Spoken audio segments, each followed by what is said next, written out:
Professional face. All right, shoot it live. I don't have a professional face. I'm not working at the moment. I'm always professional, allegedly, if sober. If sober. I'm Rob. Hey, Rob. I'm Rob. He's been the best. A real trooper. All right, guys, welcome back to Spectator Mode. This time it's episode 68, and we have an additional face here. Austin made it back after being gone for a number of weeks. Welcome back, Austin. Hey, what's up? Which means if he's back, that means we're going to be talking some kind of Halo stuff because he likes that kind of game. Not that there's anything wrong with it. You never know. Sure. You know? All right, guys. So anyway. real quick, this week we're going to get back on track and talk about the games that we played this week because we didn't do that last week. Also, EA Play, because I know a number of you out there saw that or stopped by our live stream, and at the end, you noticed we weren't really happy about what happened. So we're going to talk about that. Star Wars Squadron, which has me hyped. Halo Infinite, Crash Bandicoot 4, and many more. So let me roll the intro here. I'm going to make sure I hit the right button. And we'll be back in 20 seconds. Pull the lever, Clunk.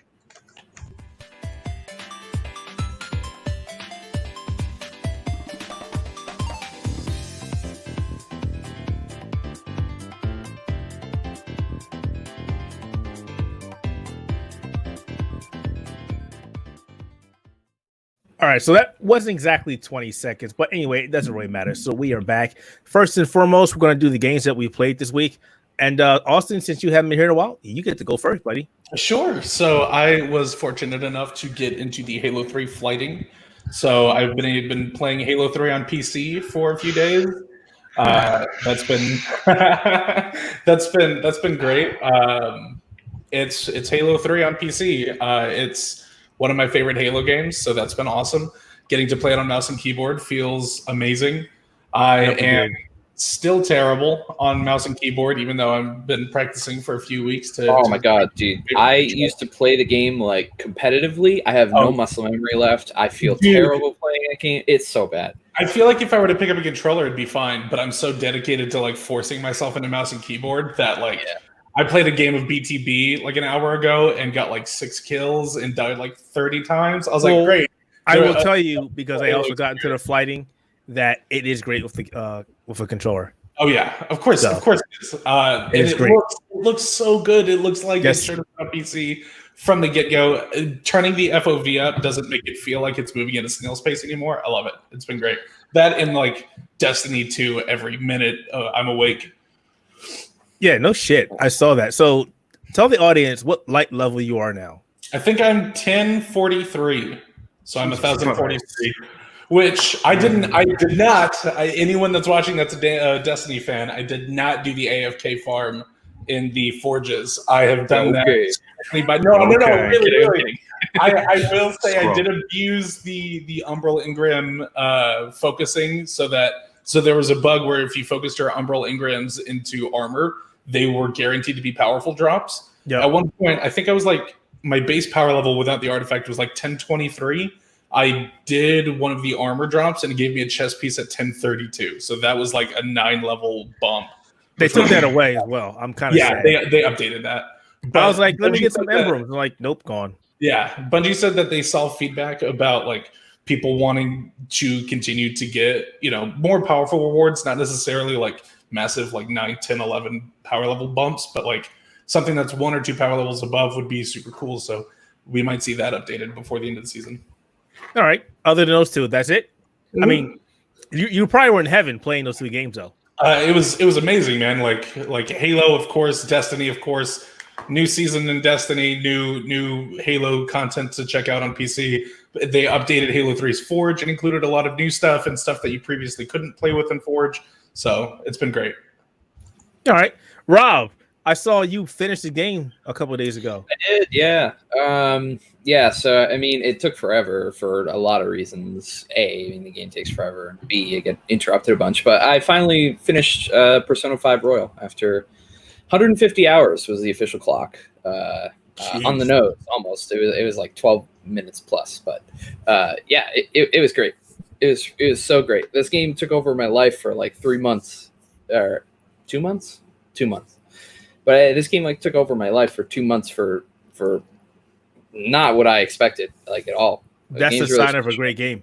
Yeah, it was awesome. I mean, like, I think I hit around 60-ish hours. I think that's when I had to stop because Remake had come out. And that game is really great, too. It was really special. But, like, I remember distinctly a couple times playing through Remake for the first time and thinking, I kind of want to get back to Persona again. Wait, so did you beat Remake and then go back to Persona? Okay. Yeah. So I stopped right before, let's see, I think it's like the 4th palace, whichever. When you had to beat Kaneshiro, so you had to do the heist to steal the heart from the other guy. Yeah. Okay, I know what you're up to. Yeah, Kaneshiro. Yeah, this is the 4th one, Akuma's Palace.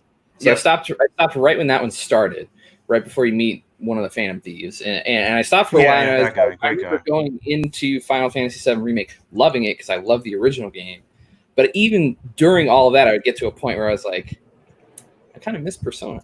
I kind of miss all the people that I got really attached to over like the weeks that I've been playing it, and like I wanted to go back a lot, and so I had to drop it to finish Remake because that game's super special to me. So I had to finish it, and I liked it. Don't get me wrong, but then as soon as I was done, I was like, all right, I'm going back to Persona. Back to Persona.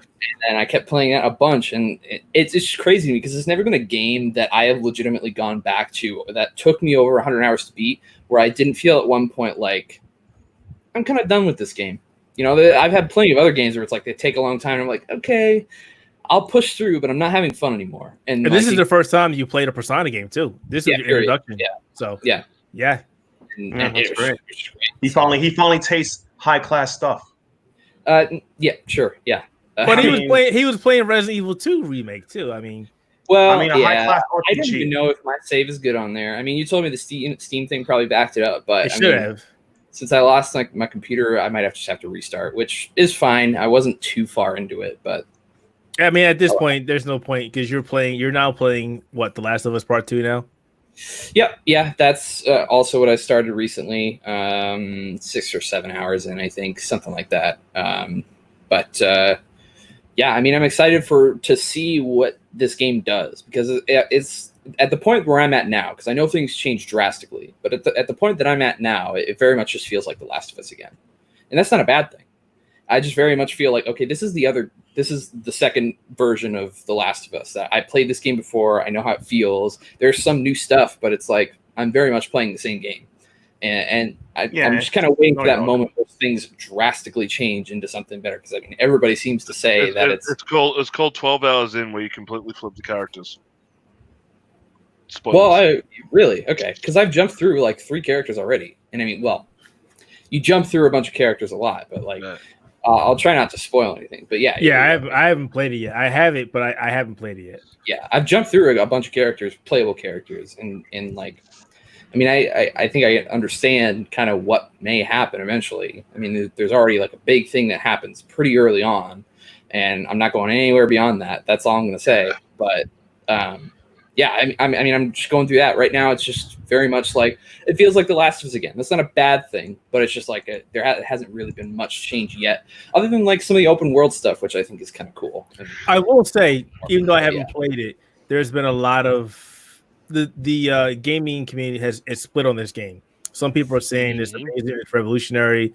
Other people are saying it's similar to what you're saying, Rob, that it's more of the same thing. The gist that I'm getting is that people are upset with the way the story goes and the way the story ends, which if it turns out the way I think it might turn out, then like I get it. I don't think I'll personally not like it, but I've heard the ending and I can see why it upsets a lot of people. I'll put it that way. Yeah. Fair enough. Yeah. But I mean, other than that, I played Halo 3. I'm just excited to play that game again. That's my favorite game, period. So I mean, I just hopped right in and I was like, I'm terrible at this game now. I used to play it like super competitively. Yeah, I was in a clan for a while. We did amateur clan battles or whatever. It was a good time. But yeah, I love that game. I can't wait to go back and play it again. It runs great. I mean, it just feels like the same game again. Again, it definitely does run great. It was kind of sad that when you played it, it jumped you right into a level or a mission, and you couldn't really like start fresh. But other than that, I mean, it's fighting. It's not the full game. What platform were you guys are playing it on? Windows or Steam? The Insider for me came through Steam. Yeah, that's what I got. I'm also playing it on Steam. Thought that was weird. Okay. It's weird for me too. Cause, like I own the game through Game Pass, so I can't play it on Steam. But all the insider stuff, like the one for Halo 2, I think, was through Steam as well, and the one before that was Steam. But that's weird. All right, I don't know. It works. Matt, what about you? I've been playing a lot of games, playing some Risk of Rain, played some Griftlands, a lot of Hades. I've been trying to get back into some older fighting games. I did not pick up the Neo Geo collection for Samurai Showdown because I heard that port was horrible. The netcode is bad. They don't have a training mode, so. Did you pick up Samurai Showdown on Epic Games, or is that the one you're referring to? I'm referring to the Samurai Showdown Neo Geo collection. They've recently released two different versions. You've got the Samurai Showdown, which is the latest game. They've just released that on the Epic Games. That's the reboot. Yeah. The reboot. But then they also did a collection of the past 5 games. Yeah, that's they also released as well, which is the old 2D Neo Geo fighters. So it's kind of sad. Yeah, I was thinking about the one that Matt's talking about, the Neo Geo collection, but that's pretty sad to hear that it's not in a good state. It's if I could be frank, it's fucking abysmal because I'm gonna be honest with you. The last port of SNK games made by Code Mystics, particularly Last Blade and Mark of the Wolves, have rollback netcode, a training mode to do your combos and whatnot, and various things to do. This doesn't have anything. It feels like a very bare bones port. I felt like this was they just took the PS2 port of a collection package, just threw it on the internet. That's what it looks like to me. Well, I mean, I hope they can improve it. The original Neo Geo games didn't have a training mode either, right? So, like you said, it could have been just a straight. We ported this over, have fun, bare bones. But again, as I just mentioned, the Code Mystics, when they made the ports of Last Blade 2 and Mark of the Wolves, particularly Last Blade 2, did not have a training, but have it in the game. So that's not an excuse at this point. And who did this one? Digital. Sorry. So that's how I feel about it. But they're old Sancho games. You're just better off buying the games individually. If the good ones, you buy Sancho 4, Sancho 5 Special. Those are the most balanced ones. I mean, the most balanced Sanchos, in my opinion, 2, 4, 5, and just 5 Special, and you just buy those to be fine. We could get 1 through 3 for 1, 3, and whatever for story, but I'm disappointed this port was handled as good compared to the last ports SNK made. So hopefully they'll just get Code Mystic to do the rest. But yeah, like I said, maybe they'll make a patch and clean all this up. So who knows?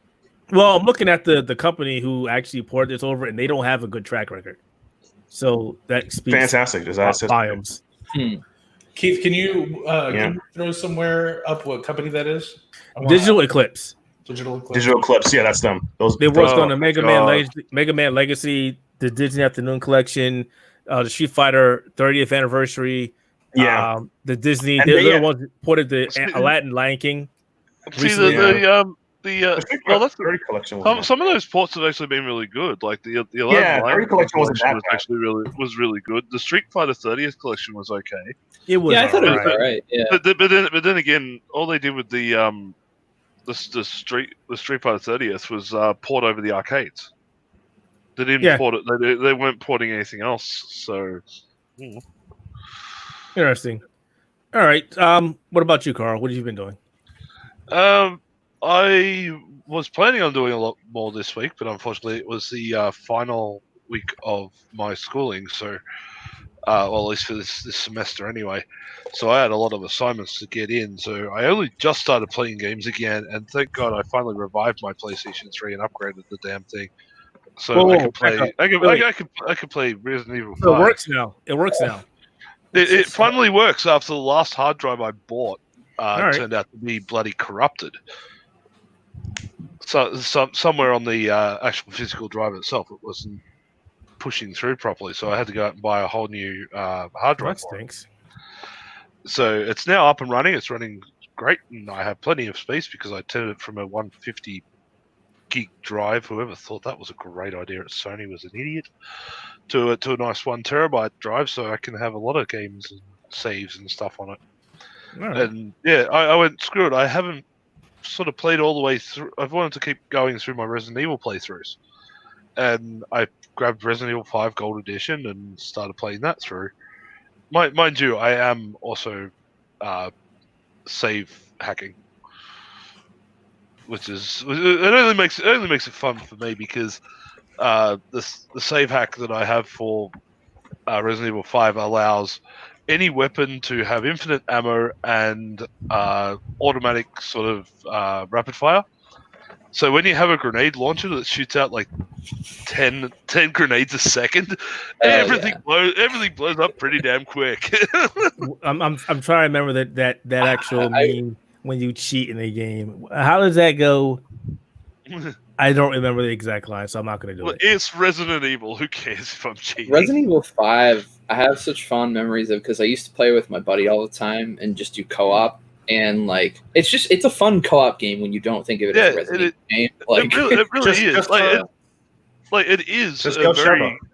It is definitely. It's a good co-op game when you're playing with another person. Playing with the AI, like I have been, it becomes really bad. Really bad. Shut up! That's literally pretty much the game. Pretty much. Yeah, that's trust me. She's died quite a few times in stupid situations. Yeah, it's like, hey, I'm gonna take this leech wormy guy and put him into basically a gigantic oven. Sheva, why are you in there with him? Oh shit, the doors are closed. She's done. All right, mission failed. Let's go back to the beginning. Yeah. All right. Pretty much. Never get an escort mission on single player. That is facts. Exactly. But mind you, I have also. I just thought screw it because I'm one of these crazy collector type people. Oh, God. I went and I bought every single Resident Evil game on the PS4. So that would be that'd be Origins 2, 3, 4, 5, 6, 7. I already had 7 I got for free off Capcom. So shut up. I didn't actually pay for that piece of trash. But also Revelations 1 and 2, and I can't wait for them to send. I'm recording It's gonna be awesome. We want to rant.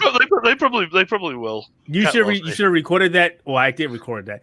Send that to them. Send it to them, and they will send it to you a copy just for that. Send it to them. Yeah, for people who don't know, please go back and watch our PS5 video on demand, our reactions. Boy. The second that Resident Evil 8 Village thing. Village. I almost crawled up into a fetal position, just started rocking back and forth, going no. I'm glad they redesigned Chris again. So looks even more. Chris. We talked about that last week. Here's the thing. Yeah, he stopped taking steroids. You can't punch boulders. Well, that's the thing. I'm currently playing through 5, which is the one where everybody gives him shit for punching boulders. Yeah. Now the man looks like a fridge. Yes. Like seriously, this is the evolution. No, it's Chris. The drugs stop working. He just packs up and go. He just packs the food. He's low key a snack. I think that's what we're all getting. All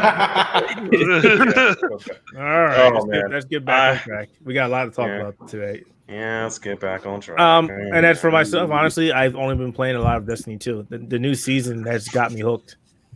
I did not want to get hooked, and I'm back, which stinks. I'll let you know when I'm back. Go ahead. I'm trying to get the falling guillotine, the sword. I'm trying to get that so bad. I heard that was broken. Is it good? Oh yes, it's very good. It's very good. People are talking about it nonstop, and they're like, Bungie, please don't nerf this. Please just leave it the way it is. Swords are viable again. Don't touch it. Wait until somebody gets 100K win streak in PvP. So wait for that. Are people actually using swords in PvP, Austin? I don't know. It's kind of hard. So the Arc one, the one that's basically Boltcaster, people are using it to that one. Because that one has it has a bolt. The other the falling guillotine does not. It has a basically spin to win when you use heavy. Oof. My speed. Which is pretty awesome if you're a Titan, because you can do the one special where you're swanning off the hammer, and then once that runs out, use falling guillotine. Good for Titans. They're never good in that game.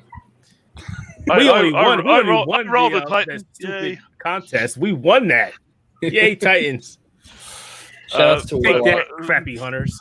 Before we move on, just quickly, people who haven't done it this week, you have until June 25th, either on PS4, Xbox One, or I believe it's Steam, the NetherRealm Studios Injustice Gods Among Us Oh, Special Edition is currently free. So go get your free game because we like promoting free games. Just get it even if you don't like it. Yeah, Maybe even you'll if you just don't play like it one day when just- you're bored. Yeah. Or No, drunk. I just remember that game, Gods Among Us. Oh boy, I gotta Competitively, say- that game is giving people nightmares. Is that a even though the good game was bad no. reaction? Competitively, it's giving people nightmares. Competitively, Yeah, I figured as much. I will say they also DC Comics had a run. there's been 2 years. entire matches, what I recall, that- much for as that, like Marvel game. 2. Keith may know about this, where people just quit because they saw it get hit once. They would just press restart, match over. That's just people in fighting games in general. That's not that's true. about- People don't give up when they get hit by standing strong by Ryu. Not yet, at least. Oh, there have been plenty of videos. No, of no, people no. getting hit once and Like stopping. Marvel 2, because Marvel 2, Marvel 3, and Injustice, Yeah, the but only this- games I've ever seen, and maybe Dragon Ball Fight as well. Where people just Yeah, but give up you on first hit. take out everything past Marvel 2. Yeah, past Marvel. Everything, Like, bam! past the broken era of gaming. Yeah, it's like bam. All right, Hmm. GG's hit But- shake. but- That was it. just quickly, Keith, have we heard any more on our arcade cabinets that we're going to buy? As far as what? Release Price, date, man. price, They're anywhere? saying towards the end of the year, anywhere the price is still anywhere from $399 to $500. Apparently, these are using the original ROMs, so they're the That's arcade bad. ROMs, Cool. except Because for I don't know except for the Super Nintendo game. It sounds good. I don't know. Because I want my my arcade perfect X-Men versus Street Fighter, and The I'm problem- curious to find out what version of Marvel superheroes versus Street Fighter they're using, whether they're using American ROMs or the Japanese ROMs. That's If they the were question. smart, they're using Japanese ROMs for pure pain. I would The imagine American that ROMs the actually still got a American couple of infinites. That's why I would test it. I'm like, oh, No, that's you why get I'm in here. just remember, there's an extra character in the Japanese ROMs that That's that right. the Americans don't get. That's right. Yes, but is that Joe character in the arcade version, or was it just the Saturn version? He was available in the Japanese. I know he's in the Japanese arcade Easy Select. American arcade, you had to do some trickery. Yeah. He was in the code. You had to enable him in the back end.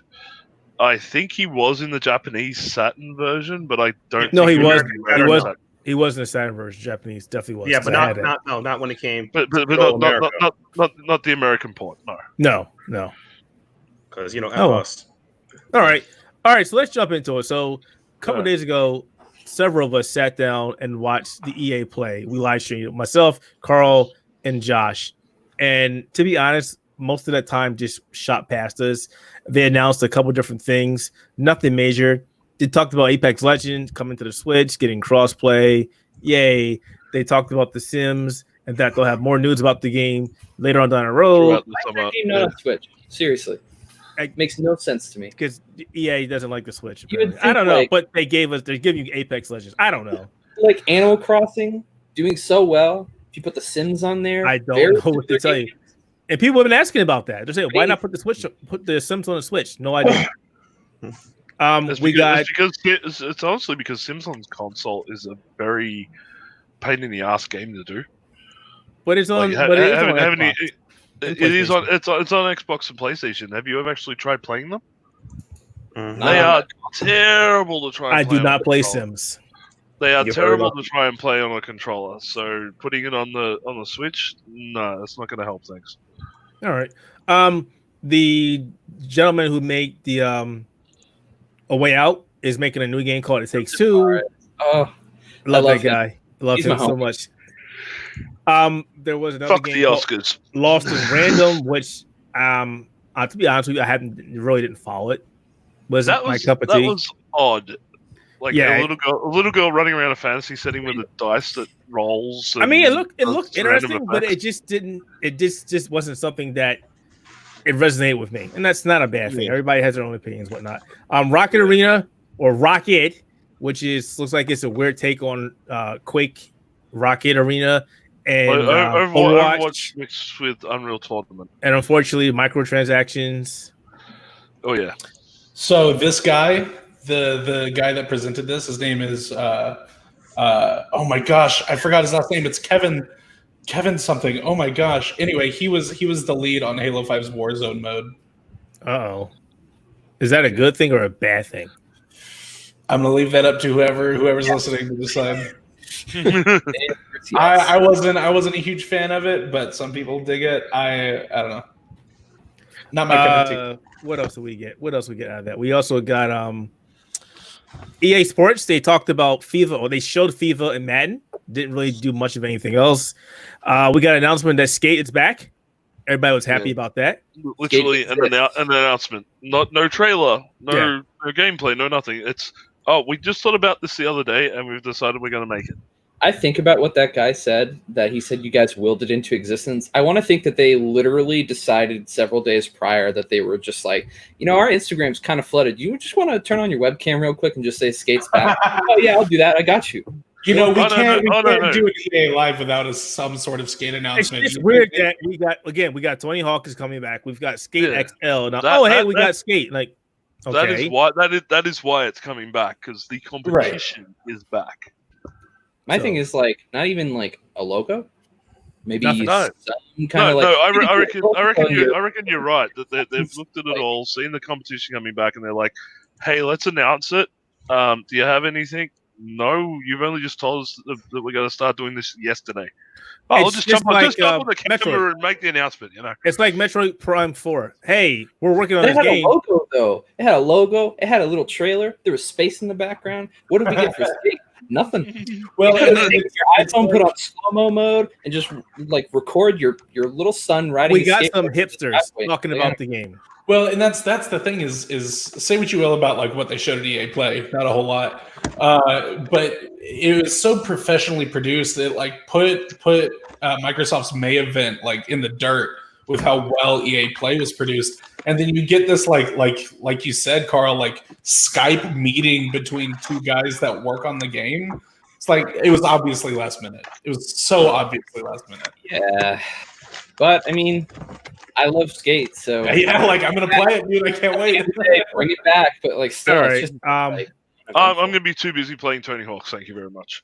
We also got a quick look at an unannounced game, real quick, Next Gen Tees, where they showed a car game, which we all know is Need for Speed, and looks like the other image might have been for Dragon Age 4. They showed it really briefly. Well, they said it's BioWare. It's 100% Dragon Age. There's no way it's not. So and they also showed Dragon Age. Yeah, they also showed Star Wars Squadron, which we'll talk about after this, because that was the only game out of the entire presentation I was really curious about. Mm-hmm. Okay, so let's talk about stuff that they didn't show. They didn't show the Need for Speed that they were teasing the day of. So weird. Nothing from Anthem. Keith didn't get his Dead Space that he wants so much. I said that was a huge possibility. It's never going to happen, but it'd be nice if it did. There was no Anthem, not a peep. Not surprised. Not a peep. I feel bad. It's not dead. We're working on it. It's not dead. It's not dead. We're still working on it. Bullshit. Where is it? My thing, and I think this is so strange of them to do, is that they're keeping the game alive and yet also trying to reboot it. It's so weird to me. They have such a small team. They're still keeping the game's servers live for some reason. The Christmas trees and the Christmas lights were still up for a month after the event happened. It's just crazy to me. It's many not a good look. Are still there to justify the servers being on when you could just take it down and work on rebooting the game like you're already planning on doing and just bring it back later. I mean, Rob, that requires logic and sound thinking. You bring up a valid point, but it's also how much money are you losing? How much money are you losing serving 200 players per day? Maybe. Right.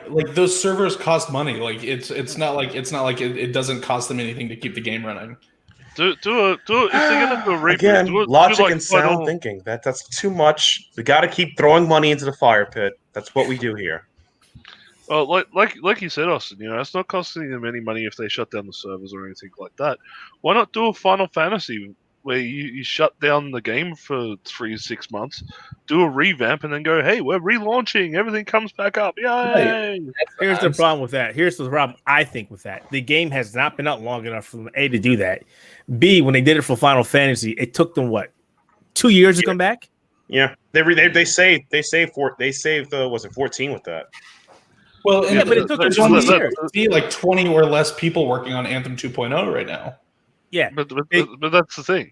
Like at least if you're going to do it, even if it takes 2 years, Right. have a look at the numbers that Final Fantasy 14 is doing now. It's doing gangbusters. Yeah, Like, here's the thing. it is actually like competing against World of Warcraft. But here's the problem with They that. had an Though. expansion recently, right? Like They, a they're- month ago. but here's the thing. Well, Final Fantasy 14 is also competing against WoW because it's also on console and it's doing well. Warcraft is still PC only. Getting back to Anthem, BioWare has already lost a crap ton of people, and they're also working on Dragon Age 4. It's kind of a problem. BioWare can't be working on 2 games. We've seen what happens when they do this.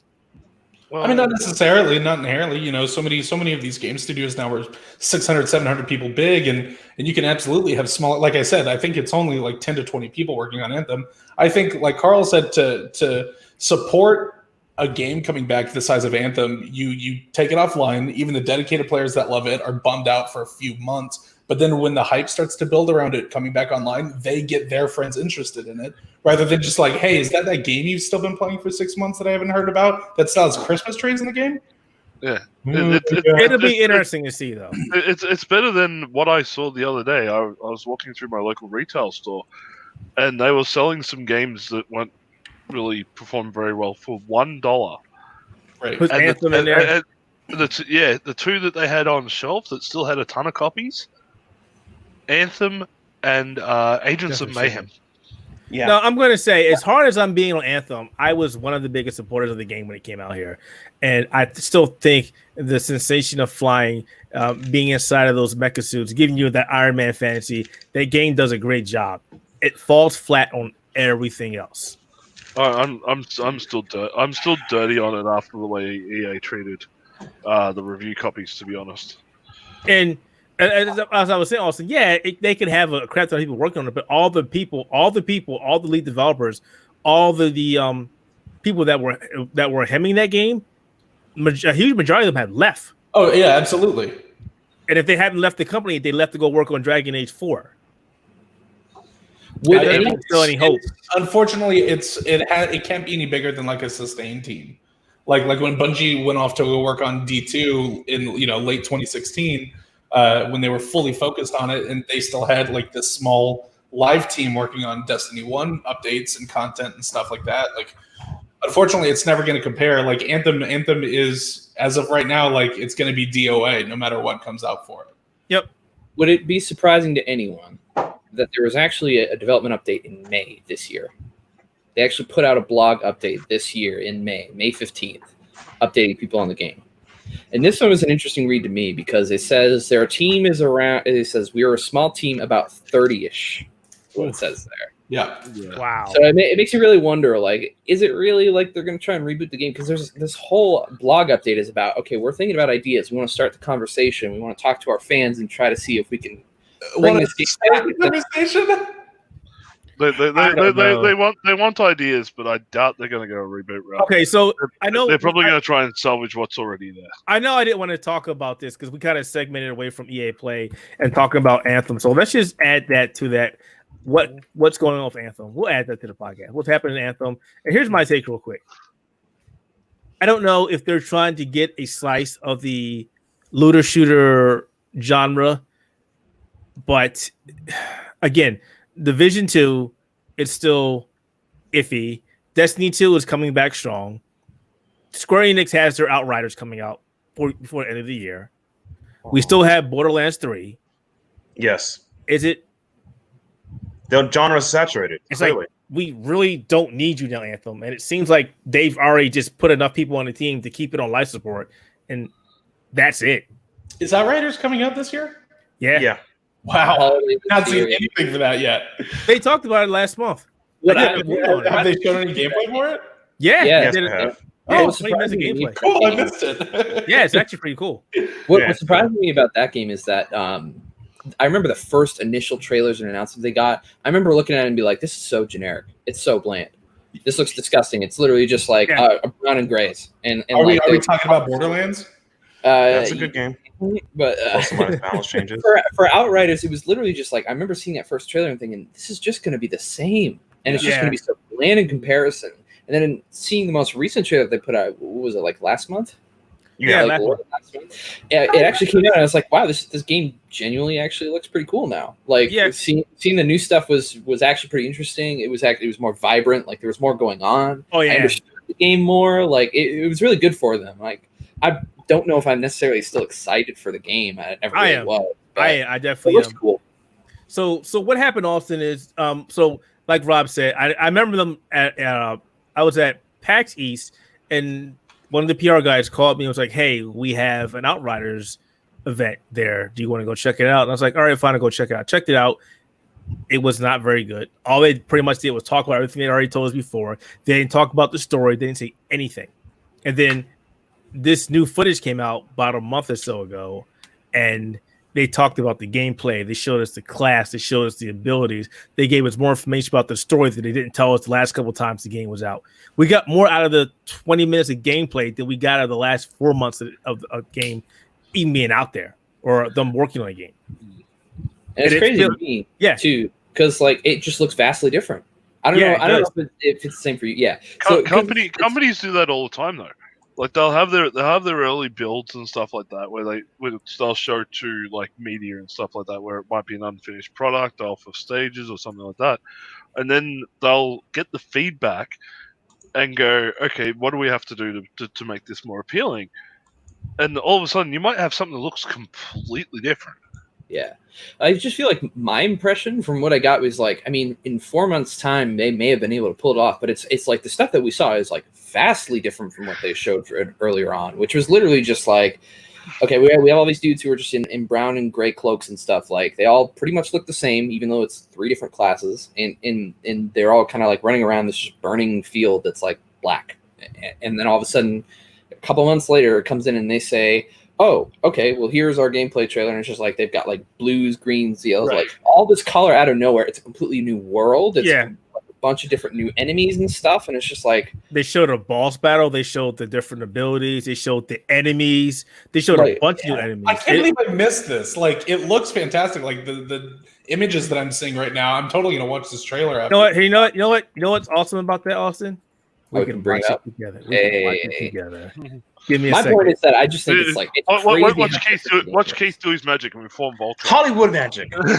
Hollywood. But the reference I made earlier, I don't know if you remember, but in 2009, 2K announced Borderlands, and it was the same thing. It was just drab and very bland, very like it looked like a post-apocalyptic military-esque first-person shooter game with this weird like voiceover trailer. And the game ended up not one looking or two being anything like that. Oh, gotcha. And like, when did the first Borderlands come out? 2009. 2009. I think. Pretty sure. Okay. Because if this is the first like this is completely different from what. Right. All right. So here we go. I hate that theme. Yeah, it came out October 20th, 2009. That's crazy to me. Yeah, that's a 6 month difference on that. That's insane. That trailer looks completely different. Right. But that's how I felt with this here. Like, it's literally just like, this looks completely different. I don't remember anything looking like. So this is the no commentary one. I don't know if I want to do this one. The other one, can talk about like I'm having a look at this, and I'm like, this reminds me almost like the Surge Division. You said the Surge? Hilariously, this art style reminds me a lot of Anthem. It's very reminiscent of it. Definitely. I kind of disagree with that Anthem look. Anthem is poop shiny. This is actually just shiny. Wait, Anthem is what? Actually, and this game has guns. Anthem has reskin guns. Completely different. You know what this sort of reminds me of? Remnant. Yeah, jeez, we need to go through the Adventures of Pain. Just call it Remnant. Ashes of Pain. The game. But it's like Remnant with like magic abilities. Okay, so since we don't have the commentary, I'll fill you in. So, other than the combat, there also are world tiers, just like there are in the Division 2. or the division in Division 2. So once you outgear a certain tier, you can be forced to another one, or it will automatically move you over. You have the ability to do that yourself, or if you get enough loot, it'll say, you know what, you're too powerful, you're wrecking everybody, you're getting moved on to the new tier, which means bigger weapons, stronger enemies, or like I said, you can go in and do the tier yourself without it forcing you, which means you'll be under leveled fighting harder enemies. So if you like fighting harder enemies and you want that challenge, you also can do that. I think it's a cool mechanic compared to other games. Like in Borderlands, after you beat the game, you unlock Mayhem, and you can increase difficulty of your own getting involved. Blah. This game already does it for you. I think that's probably the better way to do it. So you can always have a sense of progression, which is a thing I talk about in games a lot. Some lacking, or not the proper way of putting that in. Need to RTX up that water. Oh, stop it! Throw some RTX in water. AMD users don't have that. Oh god. Hey, I'm sorry. I like seeing reflections in water. Okay. We'll do it in the software. But you know what? This does remind me a lot of Anthem. Now that you say that, it really does. Not Anthem, Remnant. It really does, man. Holy crap! I didn't think about that. Which is probably why I like it. Yeah. Lots of dodge rolls. Lots of dodge. All I want is my guns and campaign. Oh, look at that. Lane launcher. Oh, cool. He Interesting. went. Like I said, this is definitely on my list. I was interested the first time I see it because I always loved looter shooters. I love action ARPGs like this. RPGs are fun. Let's just hope the we have story caught him up actually to speed. Yeah, I mean, it looks interesting. I hope that the story delivers. Square Enix is... It's a looter shooter. There's no story. Get guns. Nope, it's got people can fly. You play Borderlands, there's no story. Get guns. That is literally the story. No, I love those. I love I will that. say, well, I'm reaching to find my lore books for Destiny that I've bought. I can't find them. Oh, but that's in space. Get guns. Right. But that's the thing. It's like I think that was sort of why Keith, Josh, Clinton, and myself used to play, or even Matt to a point as well. We all used to play The Division. Like, we played the first one together and actually had a lot of fun. And it was actually nice and involving and everything else. Mm-hmm. We went to do The Division 2 and it was just lacking. I think the word was this game feels like an expansion of The Division 1, and then we all got bored of it. And that's the thing. Without something that's got at least some sort of driving force or some substance, some substance to it, I find that we drop games pretty quickly in that regard. And I think the only reason why Matt Keith and myself are currently still grinding our way through Remnant it's just pure frustration, and we must beat this goddamn thing after. You know what? I've already given up. I'm just gonna power you guys through the game. I'm just gonna take my level 300 character. He's gonna bring the main. I'm done with this shit now. Yeah, because they announced the last chapters of the game. So you guys got to get there now. We got to get. All right, sure. I guess. Like I said, my complaint in Remnant, it's just like there's the bosses have wombo combos, and I don't like murdering them fast enough with the power I have. You don't like the murder tree with the poison and blowing you up. The problem is like he's a very basic design boss, but all his abilities stack on top of each other. So it's like stun, bomb, rip. On me, it's like so. This is not that kind of boss. You dodge each individually. You dodge them all at once. Yeah, big brain there, guys. So and you don't want that type of thing, especially in anything like Outriders or anything like that that's coming up. You want to make sure there's a reason for everything. So let's get back to it. Anthem. It's dead in the water. EA didn't show us what EA play. We're past it. All right. Yeah. It is BioWare. Let's get to the good shit. Oh, what they did show, which was super interesting to me, and we saw a trailer for it a day or two before, was Star Wars Squadron. And many of us were hoping there was going to be a return to X-Wing versus TIE Fighter. And it kind of is, with a new story mode and different mechanics. We got a whole shit ton of iconic Star Wars vehicles back in the game. Yeah. That. I mean, it's like the class warfare style stuff. Like, oh my gosh, it looks so cool. Mm-hmm. We've got the ability to play it in VR now, which is great. After talking to a couple people, I am now convinced that the best way to play this is with a VR headset, with the flight stick, and it's going. Did I say this? Didn't Yes. I say this during EA Play? And you went, no, we'll be right. We will be right. No, it Now would be fine without it. But I started talking to more and more people, and they were like, even though not everybody has a VR headset, for those who do have it, this is gonna be fucking amazing. I think it's going to be the definitive way to play it, but you probably can't play it for longer than an hour because you're going to get motion. Well, the thing with this is it's not a. Well, it depends. I know I get sick on certain games, but it's not. It's only the full motion games, like the games where I don't have to run around my entire room. I'm fine, but the games I have to do it. Like there's one game in particular from Insomniac, Shadowlands, Stormland. Oh my god, that game makes me so sick. I'm not surprised. But when I sit down, when I sit down and play, if you're playing something that requires you to get up, run around, the full motion controls and everything else, you're gonna get the motion sickness. Well, only when you do you're gonna be sitting in a chair doing this. Yeah. And I wanted to emphasize that when only the ones that make me do 360 where it says, okay, turn around. Like, no, but when I'm doing my exercise ones, I'm fine.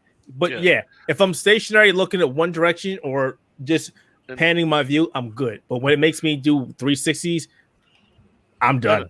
And I'll be honest, going by the looks of this, I would not be surprised if we see a increase in VR headset sales.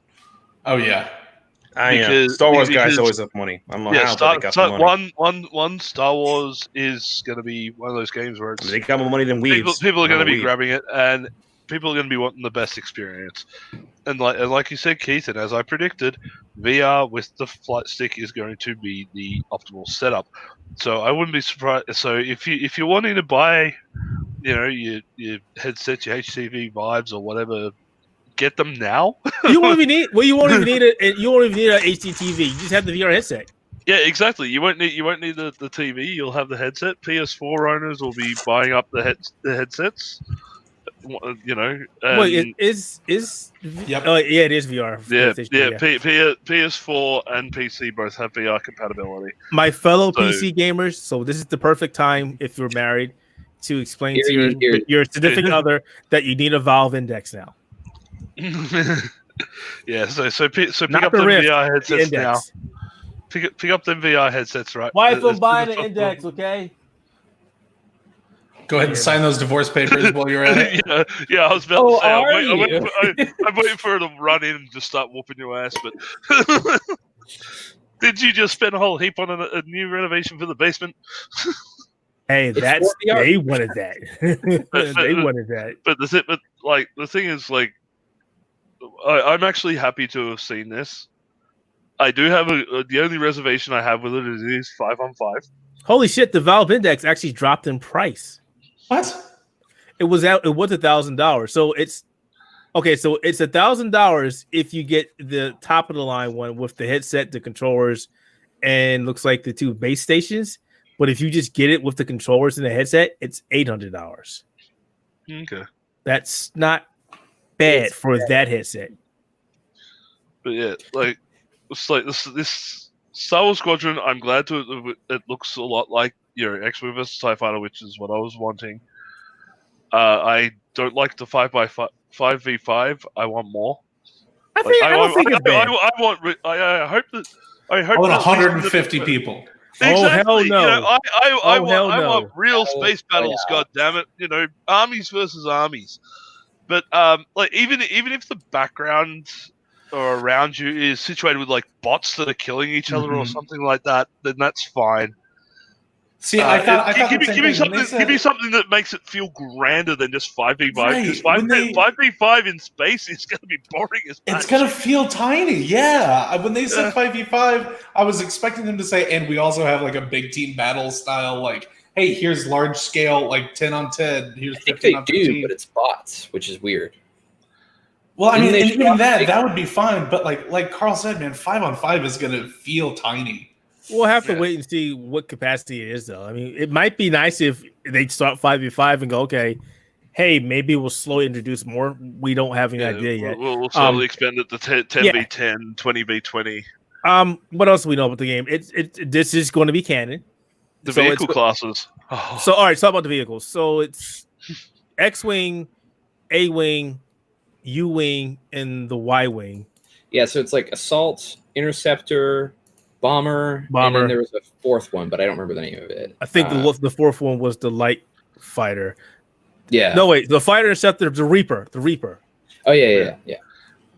So, but I'm interested in it only because, like, what's cool to me is, like, when space games have, like, management stuff you have to do.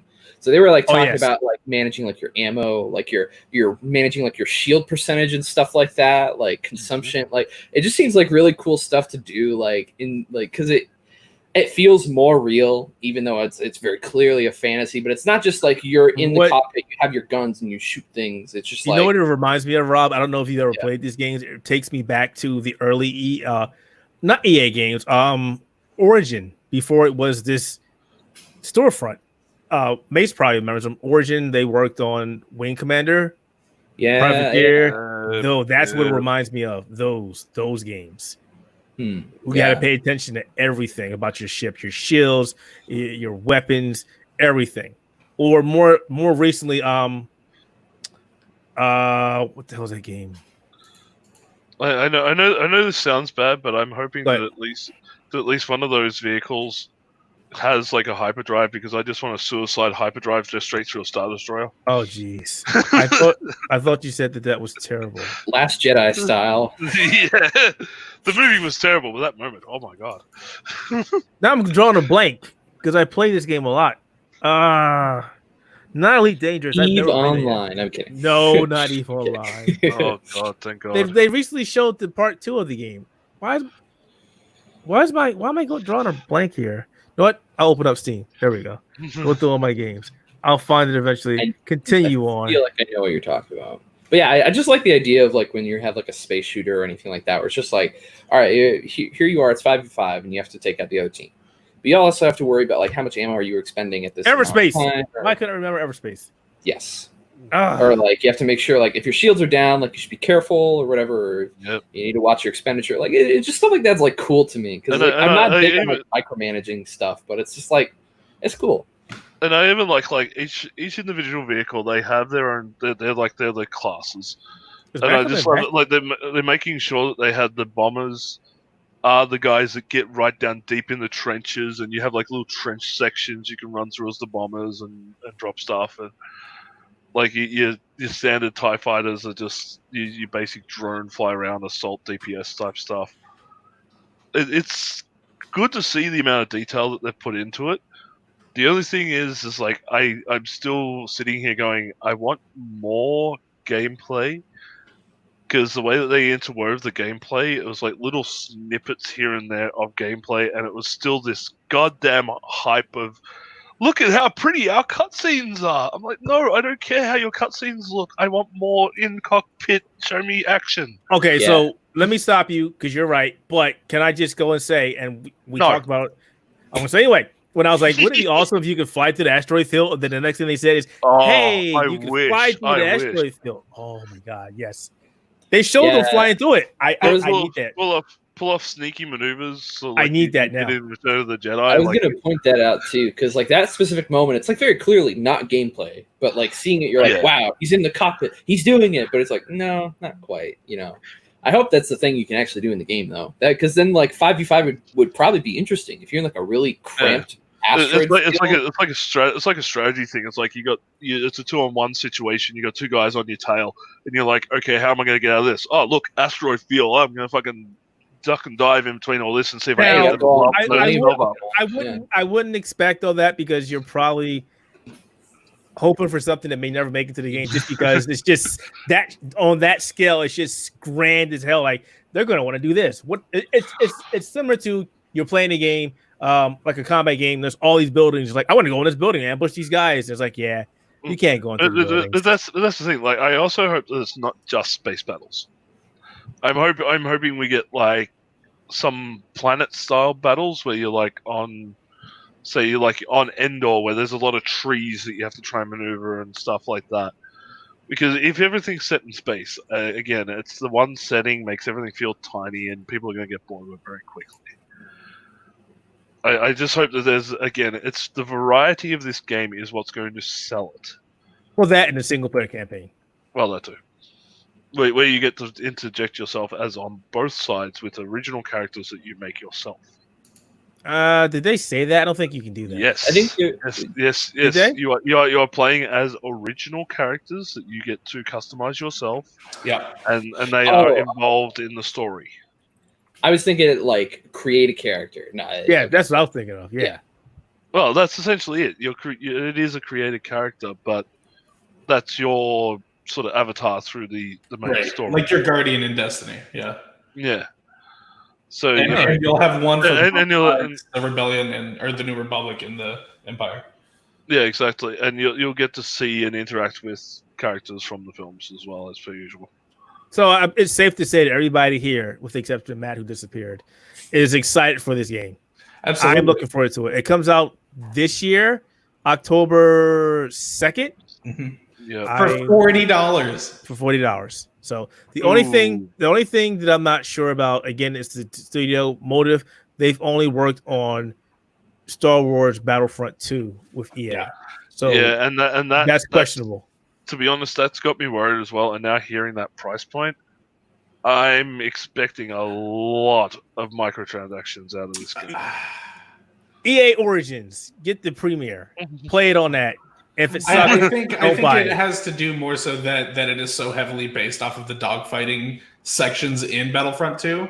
I think because it is essentially that game's engine, and I would never downplay how much work goes into making a game because God knows I've never made one, but I think it's just like, hey, this is a lower effort. Like, here's a $40 package for something that we know people wanted more of, and we're going to charge you at the ass for microtransactions too. Yeah. I either that or like it's very much like I don't want to say smaller, but you would understand what I mean when I say smaller, right? Yeah, it's not going to be like this big battle. The Lost Legacy to Uncharted 4. Oh, yeah, baby. Yeah. All right.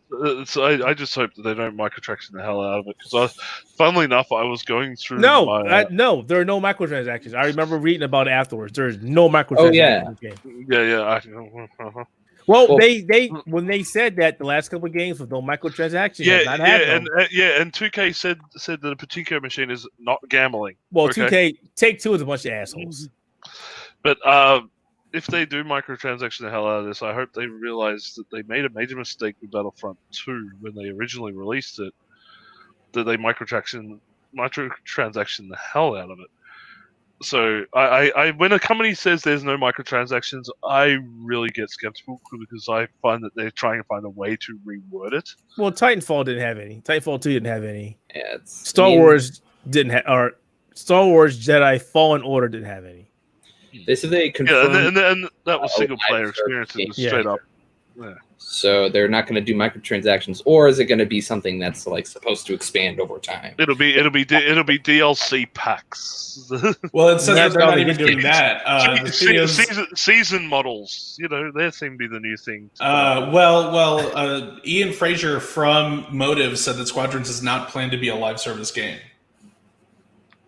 That's kind of disappointing. The whole game, like at this point right now, what we know about it, it sounds very out of character for EA, so I'm not going to hold my breath on any of it. It sounds like a concept that they're going to build on in the future for something else. Sure. All right. Well, that's cool. Squadrons 2. Let's go talk about something else. So, unfortunately, you don't even know what I'm going to talk about, do you? All right. Okay. So, unfortunately, a game that a couple of people they've been looking at or waiting for, and your game is next, Austin. Your game is next. Unfortunately, this game that we've all been waiting for, Cyberpunk 2077, has been delayed yet again. It's supposed to come out in April, then it got delayed to September, and now it's being delayed from September to November. Now I'm going to add my verbiage. I'm waiting for it to go from November to January to August. I'm now of a belief that this game does not actually exist. There's the pessimist. I was waiting for that. No, I know it exists. I know it exists. I saw gameplay footage at. You talked to them about the damn game. I did. I did an interview with them about it, so I know it exists. So it's frustrating that a game that you're looking forward to is being delayed, but at the same time, everybody needs to understand that this is great stuff because we've moved. Models have shifted. We're gone from publishers say we want this game out now to okay, you know what? This game needs to take some time and work on it. People are taking the old Blizzard adage of soon trademark. Yeah, soon TM. Yeah. Hey, he's back. Because a lot of Blizzard was known for many years as a company when it's done would delay and be like, okay, we're putting this out when we believe it's ready. And to have another company like CD Projekt Red, who are phenomenal in what they produce, turn around and say, look, we're going to keep delaying this as long as we need to make sure we give you the best experience. And that's great. Delay. Go for it. Keep delaying it. Delay it. Keep going. You got to have. It also puts the sentiment of faith for the product as well as faith. Their faith in it and the consumer, and some consumers' faith for it because it's going to be good. I mean, they're taking this long. It has to be worth it. As long as the crunch doesn't get worse. I know. Trust me. I as much as I feel bad about that topic and it happens all the time, I don't think it's possible. I say that with a boy smile because if you're delaying, you're not going the crunch as badly as exactly. But there'll be people complaining. Oh my god, you need a crunch! Like I'm sorry, as an accountant, I live on sometimes crunch cycles. I think it's horrible, but it's part of the industry. I mean, we could be rock. I agree. It's very difficult. Crunch is everywhere. Crunch is everywhere. We even have it in IT. It's everywhere. It's everywhere. But so again, that now we get to go into the whole conspiracy angle here. Okay, so they did say the game was pretty much done. So now they're going back and saying the game needs more polish, which is great. But now you're lagging a little bit, Matt. But now it kind of falls into two different things. Now they're saying certain gaming journalists will get access to the game to provide feedback, which is kind of. I mean, in other words, it'll go to Kotaku. I'm not a fan of. I'm not a fan of that. Probably yes, and I'm not a fan of that. And the second thing is, it's getting delayed to November. Xbox Series X, and PlayStation 5 are coming out around those times. I saw your tweet and I was like, "You're making a lot of sense there." So what's happening here? I mean, are you polishing it? Are you polishing it for the PlayStation 4 and Xbox One version? Of course not. Or are you polishing it for the upcoming console versions that you want to have out at the same time the consoles come out now? Minor QA stuff, but if I can throw it in there, like my estimation, and we'll get to it more later, but my estimation for the Xbox Series X release date has been 11/20/2020 for months now. Yeah, for them to put Cyberpunk November 19th. 2020, like, come on, man, what are you doing? Like, you might as well just give me a high five and tell me I'm right. Like, this game is not going. I mean, it is obviously because they've said that the PS4 and the Xbox One versions will work on the PS5 and the Series X versions of the consoles. But like, just call it just like if it walks like a duck and it talks like a duck, it's a duck. Like, call it a next gen game.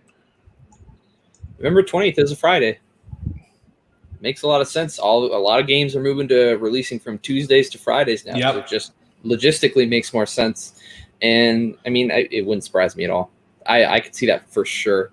I mean, I don't see the consoles coming out any earlier, to be honest. I don't know if you guys disagree, but I could see Sony like mimicking what they did last generation or this generation, where they come out a week before Xbox. So the 15th or whatever, the 14th maybe. But that'd be interesting because then the Xbox would come out in December, theoretically. Like if it's a week from, but it'd be like the end of November. That's pretty late for a console release. Yeah. And then like especially like if somebody goes to like Black Friday, it's like, oh, I'm gonna put a deal on Black Friday. Like imagine the people who buy a month prior, then all of a sudden it's like $50 off, $100 off. It's just like right. Well, the Xbox One released November 22nd, 2013. So I could 100% see an Xbox Series X releasing on the 20th. Am I the only one that Black Friday money. who's sort of looking at it going, maybe we're I mean, what if they're just delaying the game because they want to have Keanu Reeves fully rendered everything he does? They just want Keanu Reeves to talk more. We're going to give Keanu Reeves in like an entire hour in the game of him just talking about random stuff. What were you saying, Carl? Is anyone sort of getting this like bad feeling that they might actually end up canceling the current generation versions? No, they're too far in. They're too far. No, they're way, yeah. Here's the reason why. Here's the reason why I say they won't do that.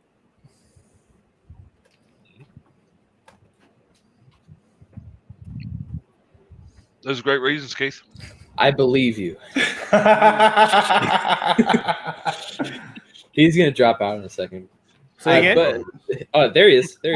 We missed everything you said. I didn't say anything. I was saying, you know why they didn't do it? They're not dropping them. Ooh. Yeah, that's true. Yeah, that would be really funny. Microsoft has a huge publishing deal on this. They're not dropping them. Well, I mean, here's the deal: is the way that the Xbox Series X work is whether you buy a last gen version of a game or a current gen version of the game, it works on either console. So right. Yeah. So the one thing that we really need to worry about is whether or not the PS4 game will still be published. Which at this point, I would be so blown away, and like it would be so bad for them, public facing to cancel one of the console generations. They're not. They've already said that they're coming. It just did you get the Seagate drive that goes with that as well? No, I don't believe in that shit. I had a conversation with my cousin about this a couple days ago. He was like, "Should I buy the Xbox brand portable drive?" And I'm like, "Why? Go buy a freaking WE Passport, 4 terabytes for $50. Why the hell would you do that?" Yeah. because it matches your Cyberpunk console. No, it's gamer powered. It's therefore faster. But in all seriousness, they're not going to delay the other consoles. They're not going to drop them. But I really do think the polishing they're doing is for the next generation consoles because it contradicts everything they said. It's done. It's ready. We're good to go. And all of a sudden, oh hey, we got to put more polish into it, and we're letting certain gaming journalists check it out. Oh man, we have to support ray tracing. What's interesting about when you said the feedback thing, the impression that I get from that is that it could be a similar deal to what's happening with The Last of Us 2 now, or did happen, is that we might be seeing something where there's like some pretty heavy restrictions on embargo and things that they may or may not be able to talk about. That get like at least when you say feedback and that they get it early and say theoretically can't put out a review, that you can only put out an impression. Like the impression it gives me is that it could be something like, all right, well, there's a bunch of story beats that happen we don't want you to cover, and then it turns into this thing where it's like they can only talk about certain aspects of the game. Like that's the impression I got anyway. No, I that's also another angle and a quite possibility. But the thing I had with that is. And again, this is my stance just because running a smaller outlet here, you're putting them on an unequal footing with other people. You know, just like IGN has running their own gaming fest, they have access to all this shit ahead of time. If you give certain people access to a game ahead of time, it's like, hey, we know more about this game than you do. We can talk about whatever we can, and you don't have the ability to do that. And I understand that's where it happens. This is the industry that happens. But it also, back of mind, is like, you're giving people early access. Why not just open up to everybody then? Why is it only a select few? I mean, if I can read the section of the statement that they put out that you're talking about, I think it might clarify some of this a little bit. So it says, this week, journalists from all over the world are starting to independently play the game. We are eager and quite stressed to hear their opinions as well as see your reactions when they publish their previews right after we air Night City Wire on the 25th of June. There you go. This will satisfy some of your hunger for the game as we work to polish it for the November launch. It doesn't sound like they're employing journalists to get feedback. It sounds like it's a preview event, like any game has. Oh, so we're thinking like they get an early version of the game, like a demo, kind of. Right. Yeah. I think it'll also, be a I think they're afraid of is that normal people and psychopaths like myself are probably,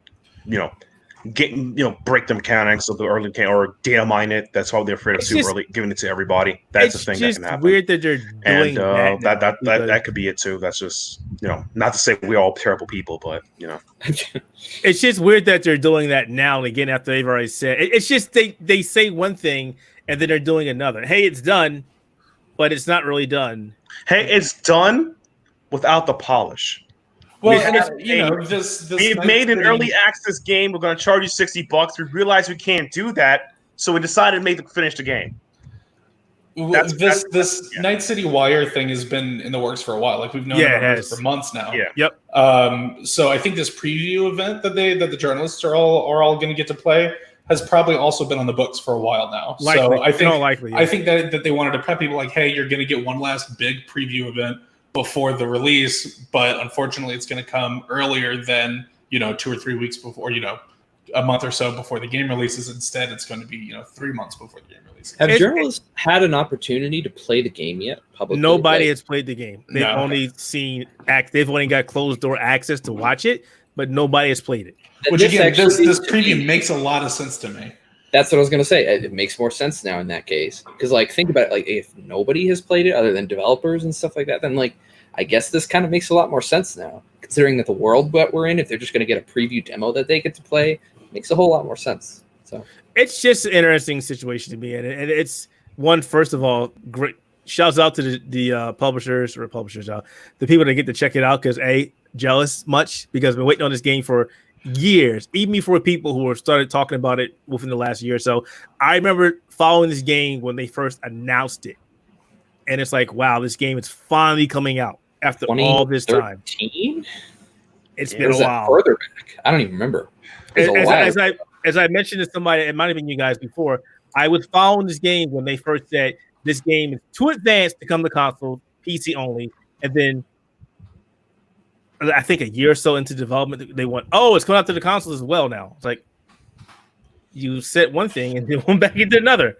But I just remember that trailer, man. That slow-mo trailer with the woman with the arms when it zooms out to her. Oh, it's so cool. That's not even in the game anymore. Not even in the game anymore. It's like the original Prey trailer. Remember that? Prey 2? Yeah. Oh, yeah. Prey. I think your mercenary person, they actually have that claw arm ability. I was watching one of the deep dives that they did. They actually have that in the game. Your character can use that ability.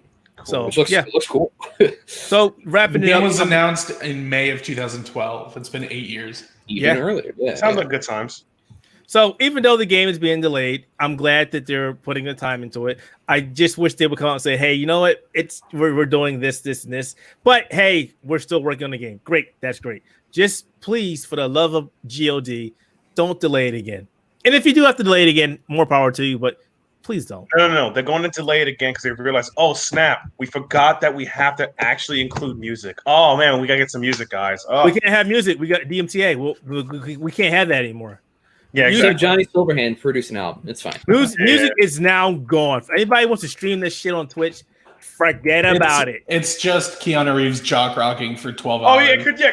I would pay top dollar. Keanu. Actually, that should be the whole soundtrack. Oh, no. Work on that, guys. Cyberpunk, just get Keanu Reeves soundtrack. Him just doing random rock sounds for 3 hours. You got to pay those two, though. You got to pay for the idea. We're wrapping up the Cyberpunk. Austin, sir, this is all you. What's up, buddy? This is you. We're going to talk about the thing I hate. All right, bounce. Hey, man. Damn. Ouch. I think the proper way to hit it is maybe we talk a little bit about the July event first. And then bleed into what I think is going to be the biggest game that they show off at that event. You think? Maybe. Here's the thing. There have been multiple articles up on the website about this little game. I don't know. Maybe you guys have heard of it called Halo. The indie? Yeah. Real small scale. It's a PlayStation game that came to the Xbox. My favorite thing in the world was that it was shown off at Macworld in '99, and now it is what it is. Can we talk about that for a second? Can we talk about that? It was a sequel to Marathon, which not many people remember. Well, it wasn't a sequel. It was a spiritual kind of like, hey, Marathon was super cool, right? Like, ooh, nice. We're gonna take Marathon and just go absolutely balls to the wall with it. By the way, I really think they should have did something with Marathon. Just bring it back to the present. There are rumors that when Halo Reach finished development, Marcus Lato, before he left Bungie, was working on a Marathon reboot. That would be nice. There's a lot. I would love to see it. There's a lot of lore in that game. But okay, so it went from Mac, then it was supposed to come to PC, and then Bill Gates and Xbox. Well, no, it was just going to be on Mac, and right. Bungie was floundering. Bungie was losing money on development. So Microsoft was like, "Hey, we're going to make this console and call it an Xbox." but we need studios to make games. We'll give you the money that you need, but we're going to own your ass. So Bungie said, yeah, sure, let's do it. And the rest is history, man. The rest is terrible history. Hey, it's great until a certain point.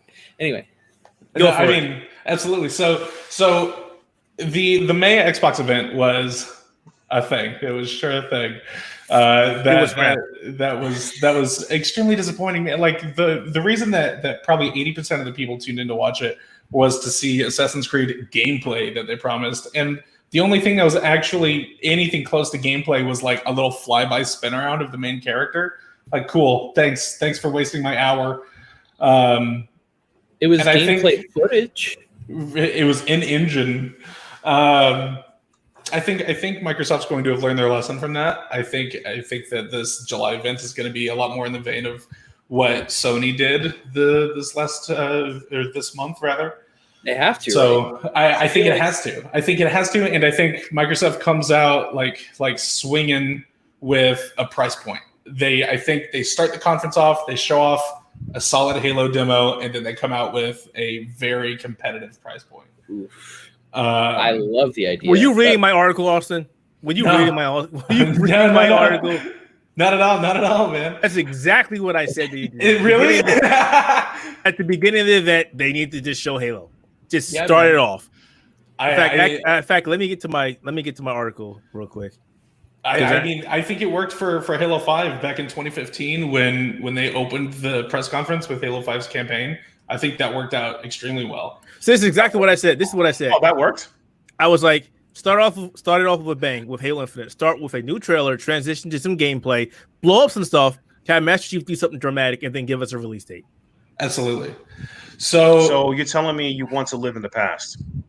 Because the future sucks. Hey, the past worked. Well, I mean, if the future is 2020, then you Microsoft people live in your fantasy to bubble play the new I'm stuff. not even an Xbox fanboy. Because PlayStation fans don't totally play remakes of games that came out 10 years ago, right? Right. Every big game that's come out. Look, I'm a retired Halo fan. That's all I'm going to say. Get out of here with that. That speaks volumes. Anyway. We remake a game that's been on every platform.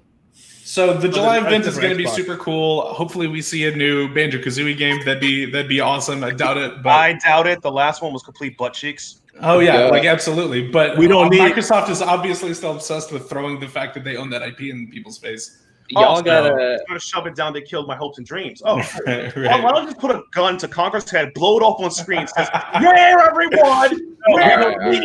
We need it. Just bring back Conqueror.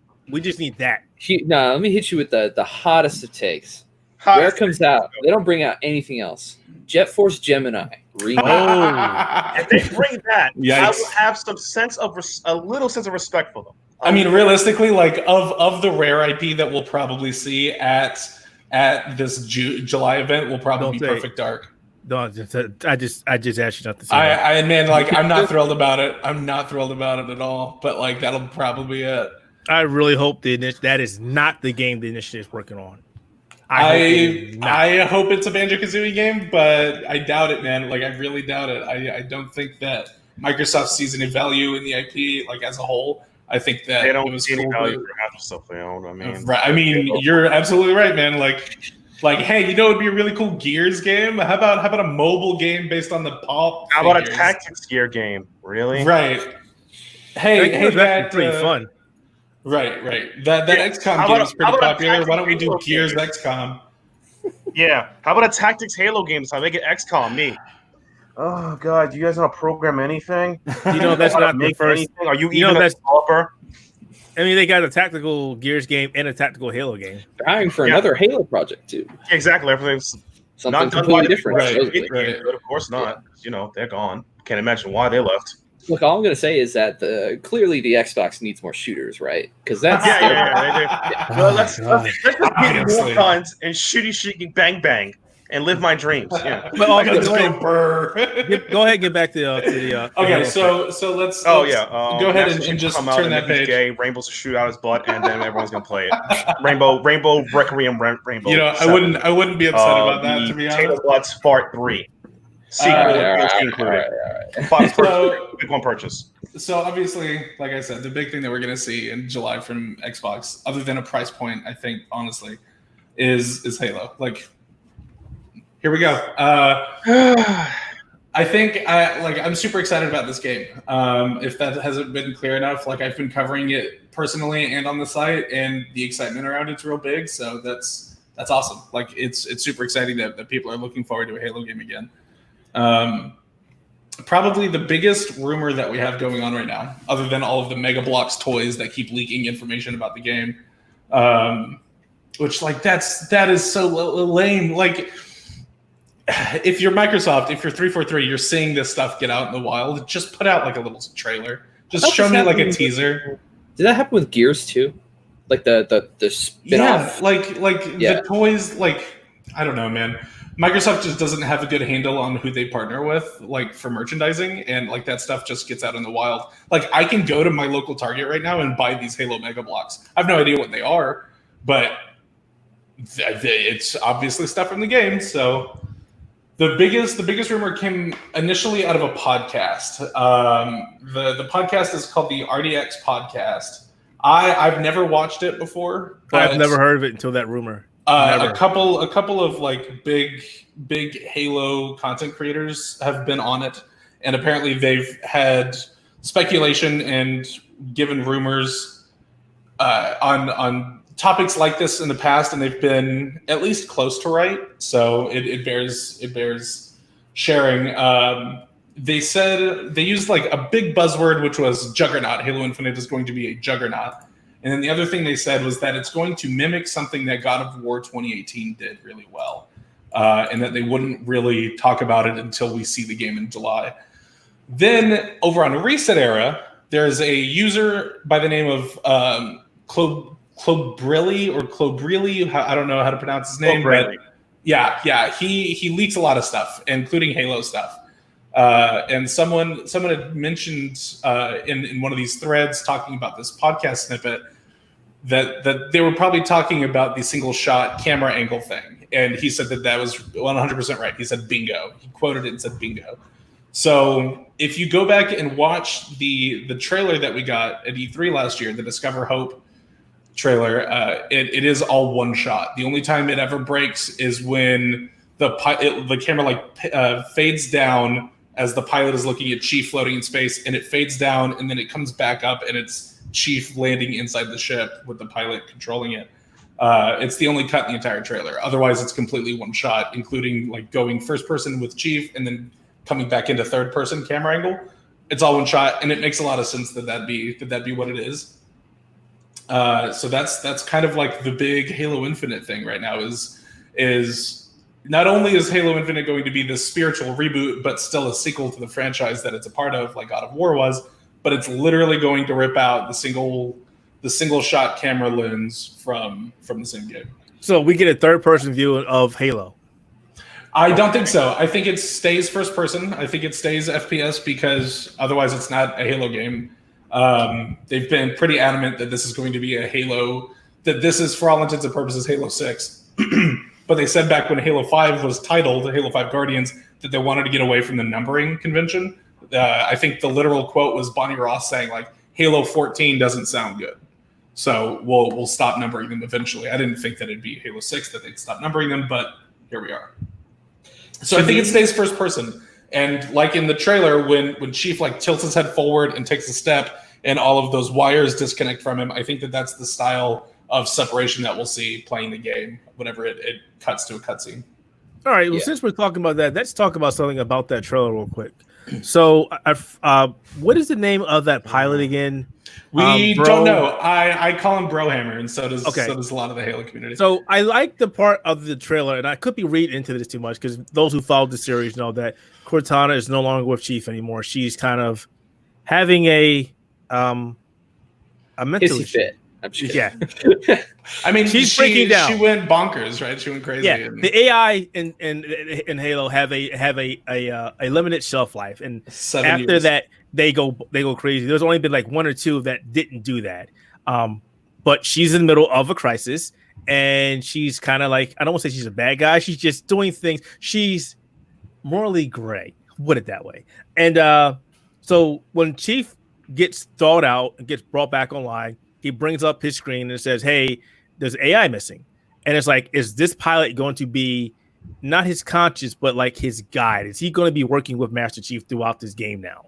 I think so. So when you watch that trailer, the pilot is obviously a very human character. We see him like watch the hologram with his wife talking to their kid, and as the camera pans around this happening, he physically ages. He's obviously been in there for at least a few weeks, if not longer. So I think he will be like the human lens that we interact with Chief through. But if you continue watching the trailer after you get the little title card, Chief is on one of the Halo installations. We think it's installation 07, but that's like super deep lore nerd stuff.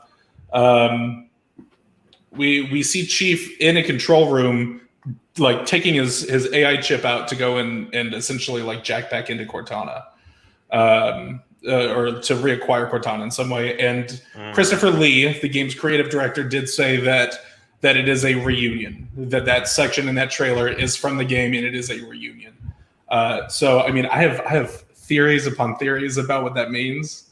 I really do think that I have it pinned, but I guess we'll find out this fall. Say it. What do you think? Okay, like not to go like too crazy off the deep end or anything, but I think bad Cortana that we deal with in Halo 5 put a fragment of her good Cortana self on this Halo ring to keep Chief away from it. And if you look at the beginning of that trailer where Chief is in the debris field, it's obvious that Chief was on the Halo ring when it blew up, when that section of it broke off.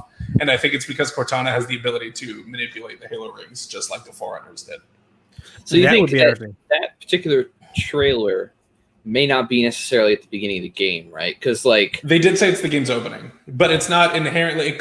It could potentially be like a title card style trailer where it's not literally the beginning of the game, but within the first hour or so, I'd imagine. Because I mean, based off of Halo 5's ending, I'm not going to go any further than that. Like, I mean, it's like what? Like, there's a big gap of what. Well, and the crazy thing is, if you're telling me that if this new game with the nice shiny camera angles and the potential camera overview to make it look more actiony is going to do the smartest technique of all time, write themselves out of a box and pretend that gap never happened. That is the best thinking I've ever heard ever. Unfortunately, there have been novels and stuff that continue the story. Oh, yes, like the books for the I'm aware. But you can see at some point, you see a date readout in the pilot's cockpit, and it seems as though it's been about 2 years. Or actually, I'm sorry, when Chief turns his visor on, it's been about 2 years since the end of Halo 5. Time skip, another escape technique. I mean, yeah. Like I'm not it sounds like what they're gonna do, because it's like every time Halo does this, that's what they do. Like, yeah, it's like they just can't decide on like a solid continuity. Like, Halo's a massive universe. Why do the novels that don't even involve the Master Chief have to move the timeline forward? Like, because you have to pay them royalties if you put the stuff in the game. That's right, of course. Funny. But I know that I work for writers. Well, I just think with that, Austin, is because the game, it's still, when you say Halo, even when Master Chief is not involved, the first thing you think of is Master Chief. Look at ODST. Look at Reach. It had nothing to do with him. But everybody's like, when does Master Chief show up? He doesn't show up. He's not in these games. I more so like so many of these novels that come out, so few of them have to actually do with the Chief and anything that he's doing in this in-between time. There was a really long comic run after Halo 4 came out, between 4 and 5, that Chief was a part of for 3 issues out of, I think, the 28 issue run. Like, there's no point in it being a part of something to move the universe forward when you can absolutely tell stories that aren't like in canon, like, you know, advancing that timeline. We also don't know like what's going on with Cortana's created faction, like her AI controlled faction of whatever she's doing with the Covenant, and then the Banished from Halo Wars 2. That's what a lot of these Mega Bloks enemies have been. So the Banished are somehow going to be involved with that. And like, there's so much that we just don't know right now. And while I think we'll see a snippet of campaign in the July event, I think it's mostly going to focus on multiplayer and showing fans like what kind of Halo games it's going to be. I think a big problem with the Halo series right now is, I'm going to say it, Guardians rub people the wrong way. The single player campaign did not pan out the way a lot of people were. Oh yeah, absolutely. I really think if they want to, I don't want to say get the fans back, because Halo is big and a lot of it is the multiplayer. But for those who play the game just for the single player experience, they need to reach out to those people. Say, we realize that this game was not what you wanted. We're going to fix that with Infinite. I think they give that impression too, because like for sure, like from what we've seen so far, it very clearly looks like Halo Infinite is going to be like, we're focusing on the story very clearly. We want you to appreciate, the new things that we're trying to do. At least that's what I got from it. I mean, no, absolutely, and like with the art style harkening back some and like being a nice twist between like what 343's interpreted it as versus what Bungie was doing. I think that there's a lot of potential for the game to feel like a more logical continuation of the original trilogy than 4 was itself. But Halo 5's multiplayer was loved by most players. The campaign was rough, but we know that Halo Infinite is getting a flighting like the MCC has gotten on PC. So we know that it's going to have essentially a beta, whether that's just once or in multiple chunks.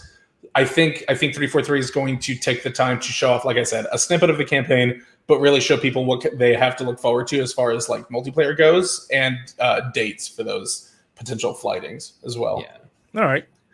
So we'll just have to wait until July to see exactly what happens. Yeah, man. I'm excited. It's not soon. not because I'm an Xbox fanboy, people, because I like gaming equally, and I want to see what Microsoft is doing, because I don't want them to repeat Xbox One. I don't. I really don't. I want to see them actually try and then laugh at their trying. That's what I want to see. So you like to laugh at somebody trying to succeed? Yes, that's in America. Come on, don't you live in this country like I do? Oh, Pettiness is equal to success. Come on, you're American like me. No, I'm American, but I don't laugh at people's pain. Sorry. You. This is why you will never be a success like me. I have laughed at everyone's pain my whole life. Look where I'm at now. I have a door. I have soda. I have a haircut. I've succeeded. All right. I have a lamp. I didn't even point it the right way. So the second thing you came on to talk about, Austin, was not Jackson Daxter, unfortunately. I'm sorry, buddy. I'm sorry. Nah, Jackson Daxter, bring me Jack. Unfortunately, the second best franchise that Naughty Dog ever worked on before the year 2009 was Crash Bandicoot, which was what really put them on the map. Believe it or not, they had actually done the two founders had originally done some like edutational games back in the day. Wait. You said, I'm sorry. You said the second best game that Naughty Dog's ever worked on? Before 2009, yeah. Before 2009. That is very specific. I'm trying to think of any in between. I mean, Crash 2 is a classic to me, just saying. No. Like Crash as a franchise is amazing, but like Jack and Daxter is number one. You can't find it. Jack 2. Just Jack 2. No, the first one's so good. The first one was it's a very expensive collectathon, man. I like all of them. Fair. I mean, it's like but talking about Crash Bandicoot, do they still own? Does Naughty Dog still own Crash Bandicoot? Because I know it's been passed like so many people's hands. No, unfortunately, Activision bought it. Activision owns it. Long ago. That explains a lot. Yeah. Well, all right, Dream's dead. So after Crash 3 came out, Activision put out a multitude, unfortunately, of really crappy Crash Bandicoot games. I'm aware of that. And then back in, I want to say 2016, they put out the Crash Bandicoot Insane Trilogy, the first 3 Crash games, the good ones, remastered for current gen. And it played in 4K. They had their fun little bit where it was 4K. I loved that. I thought that was clever. So we got that, and then in 2018 we got the Crash Bandicoot, the Crash Team Racing remaster as well. It was also some of the maps from the sequel that wasn't as good as the original racing game, and then they've added a ton of stuff, like a very much so a live service-esque Crash Bandicoot Racer. Yeah, it was weird that they added, like, I think 2 months after the game launched, they added like microtransactions, and that was weird. Yeah, they added a ton of new racers, a bunch of new tracks, and they do like monthly cups, like tournaments and stuff that people can participate in. I played a couple of those. They're fun. which is like super cool. But we've all been like, okay, like they're obviously going to put out a new Crash game eventually, right? Like, come on. 2019 it didn't happen, and then a few months ago there was a little bit of a teaser that went online. It wasn't much. It was basically a tweet from Toys for Bob that kind of hinted at it, and then I want to say this last week, a bunch of games journalism outlets and influencers and stuff started getting jigsaw puzzles that were missing puzzle pieces. They'll actually send them jigsaw puzzles, really? Yeah. That's cool. And there was a leak, like a 4chan leak, like a year ago about this new Crash 4chan. game. That was like the project title was Crash 8 because it's technically the 8th game. But then we got the big leak from the Taiwanese rating board that Crash Bandicoot 4 has been rated from in Taiwan, and it's called Crash Bandicoot 4. It's about time. And here we go with more time-based games. And it seems very much so similar to like Ratchet and Clank. Rift Apart. I think. Yeah, it seems very similar to that in theory. In its story, is it's going to be like different worlds, kind of mushed together in a like time traveling adventure for Crash. But the rumors are that it's supposed to be more open world than the original 3 were linear. Which, you know, that's how they ruined the other ones. So let's see how that goes. But this is obviously like the images that have leaked from what is obviously a trailer is supposed to be shown on Monday, which bums me out. I feel really bad for the guys over at Toys for Bob that have been working on this really hard to have it leak less than a week before the trailer comes out. Unfortunately, good old internet security, right? Yeah, man. Unfortunately, that's just the way the game I'm upset industry because I is. thought when Naughty Dog would work on this game, but as they give it up, so it's like once I played, was it Crash, Chronicle of Insanity, we could play Cortex and Crash. I was like, this franchise is just booty. Well, and the weird thing is that I think the idea in this one is that you will also be able to play as Cortex again. Like it's like they're completely restarting with the same ideas. It's just, what are you doing, man? Just keep throwing in the blender. One of them will work. Right. Like, the only thing I'll be interested in is playing Coco in a level because she was never really playable in the classic Crash Bandicoot games. Just saying. Yeah, and her being playable in the remaster was super cool. But we got a release date also of October 9th. And this is going to be shown on June 22nd during the Summer Games Fest. Yeah. What is it? They called it like the Indie Showcase or Developer Showcase for June. Yeah, Developer Showcase. They're calling it Day of the Devs, curated by Day of the Devs and the Game Awards. So a stream at 11 a.m. Eastern on Monday. And we'll get to see that trailer in action. I'm very excited about that. I would definitely, just add it in real quick, I would definitely check that out just because this segment alone, because there are a bunch of indie games that you need to check out. I know for a fact that I talked to them at PAX. Big Blue Bubble with Foregone. It's going to be in there. Panzer Paladin's going to be in there.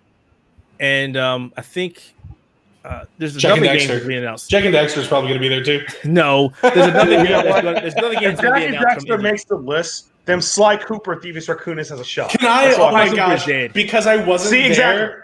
Because I wasn't there. I wish you guys had heard. Like I said, maybe they'll come out and they'll put out Jack and Dexter, put a guy in Jack's one suit, right? And everyone looks at him. Everyone sees Jax. They look at him.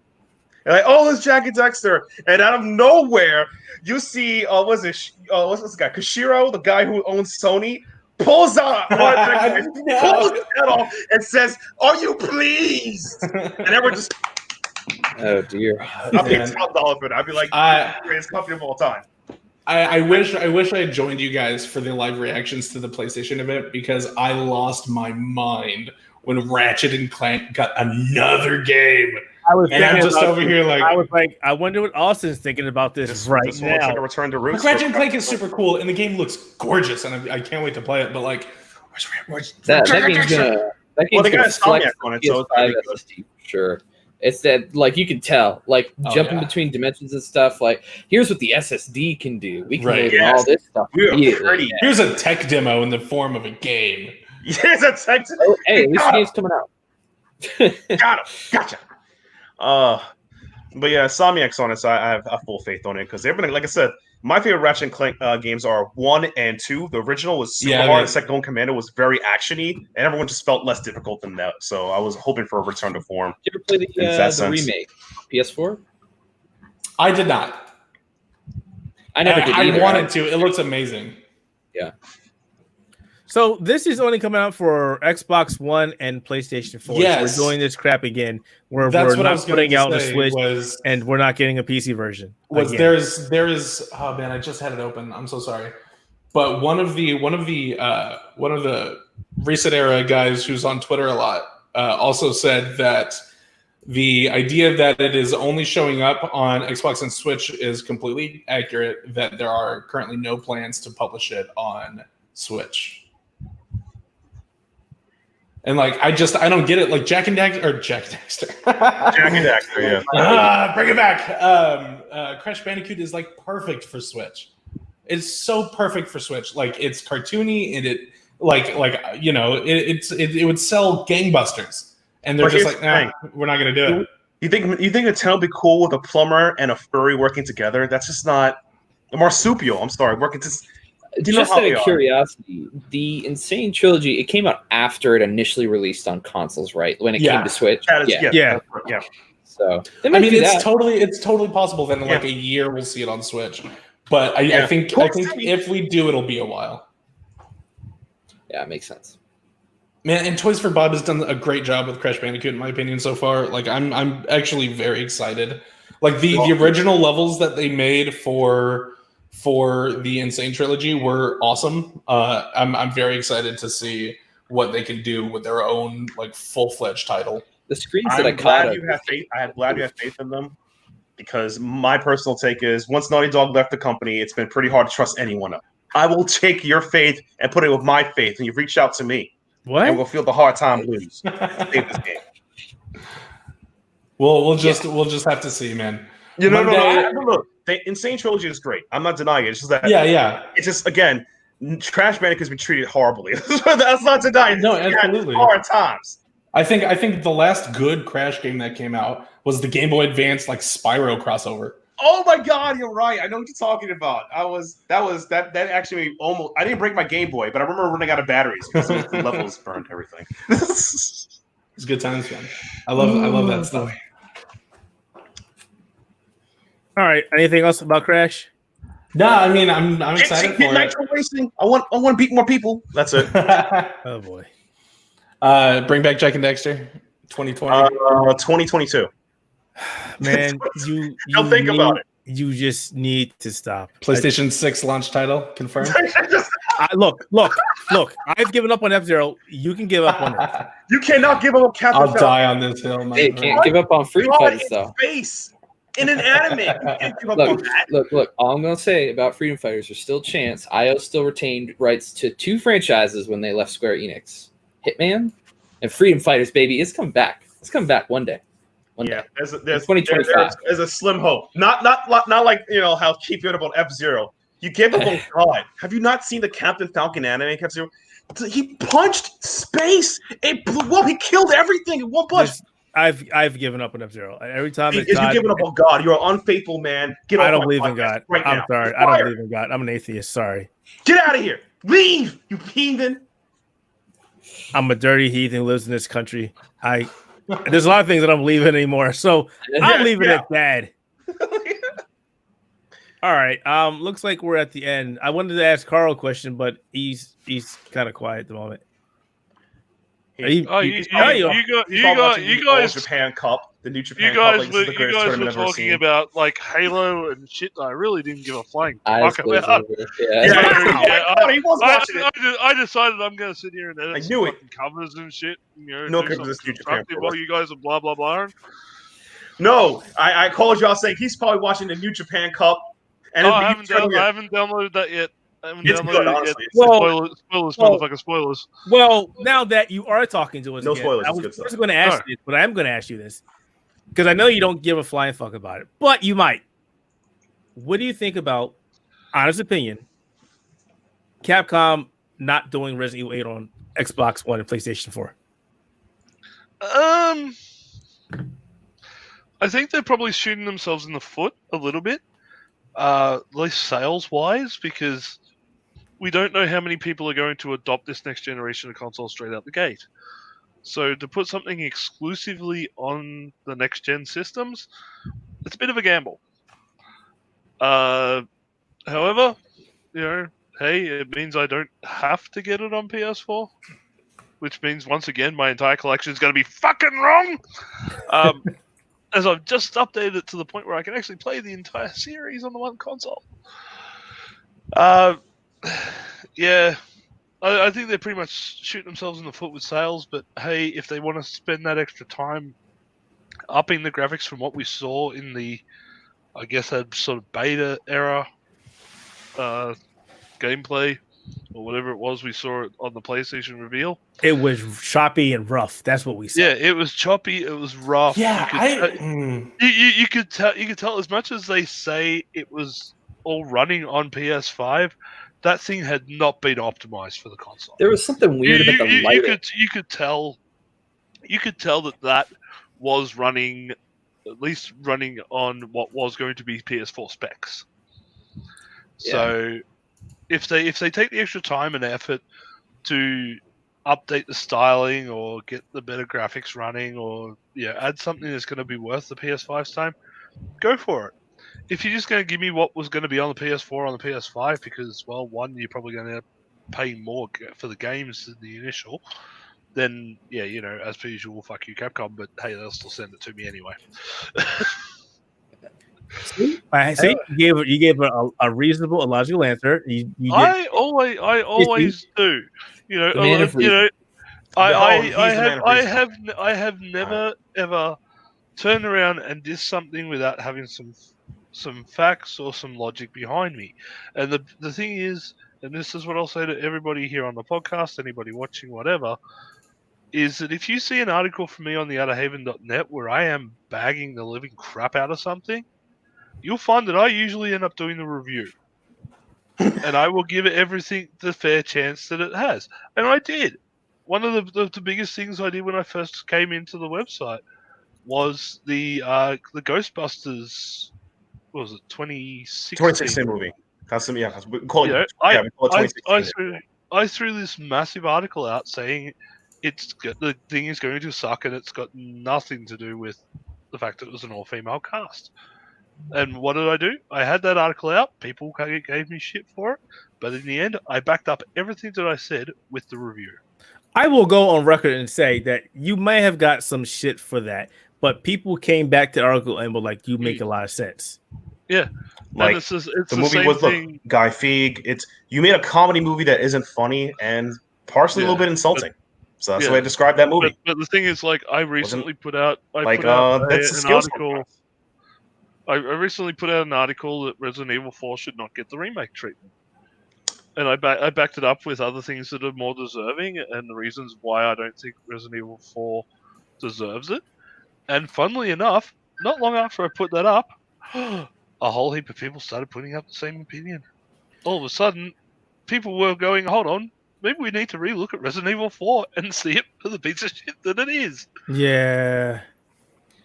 Even then, it just should stay on its own in a lot of ways. Yeah. I'm all for if they do a remake for it, I'll play it again because I think that game is good in the absurdity that it is, and I enjoy the original. It was stiff. Like as I said, I'm going through a big thing where I'm going back through the games. Now, the leap from 3 to 4 was very jarring, but 4, at least, I will give it credit. It set the foundation for what we have as a Resident Evil playstyle up until 7, where it's that over-the-shoulder style. It's a bit more actiony, but you at least have more of a chance of seeing more around you. And just because it wasn't a fixed camera angle, it didn't mean it was any less scary. True. Even playing through 5, which a lot of people up until that point said was like an absolute destruction of the series because now you got a co-op player and everything else. It hasn't made it any harder. It hasn't made it any easier. Each game is in and of itself an interesting style and playthrough. I will actually say 6 doesn't deserve all the bullshit that it gets. It was actually a half decent game, And again, pulling around the 7, I said in my review, and I will keep repeating this until the end of time, I did not see it as a Resident Evil game, but I saw it as a very, very good, a great VR horror experience. And that's the way I see it. And that's probably going to be the same of 8. It's probably not going to be a Resident Evil game that we're used to, or we want, because, hell, the Resident Evil 2 remake sold like gangbusters, almost outsells 7, which is Capcom's highest selling one, surprisingly enough. But again, it's going to be a good to great VR experience. Yeah, I agree wholeheartedly. Part of me wonders why didn't they just make 7 and 8 something standalone, something different? It's crazy to me. Carl has an opinion. I said the same thing. For 7 and 8, if you want to tell it as a different story, slap a different label on it. The Revelation sub-series was really well done. Yes, it was. Yes. Really good games. Yeah. Why can't you do something different? Like, you could have called it Resident Evil The Baker's Saga or something, because it's all around the Baker family.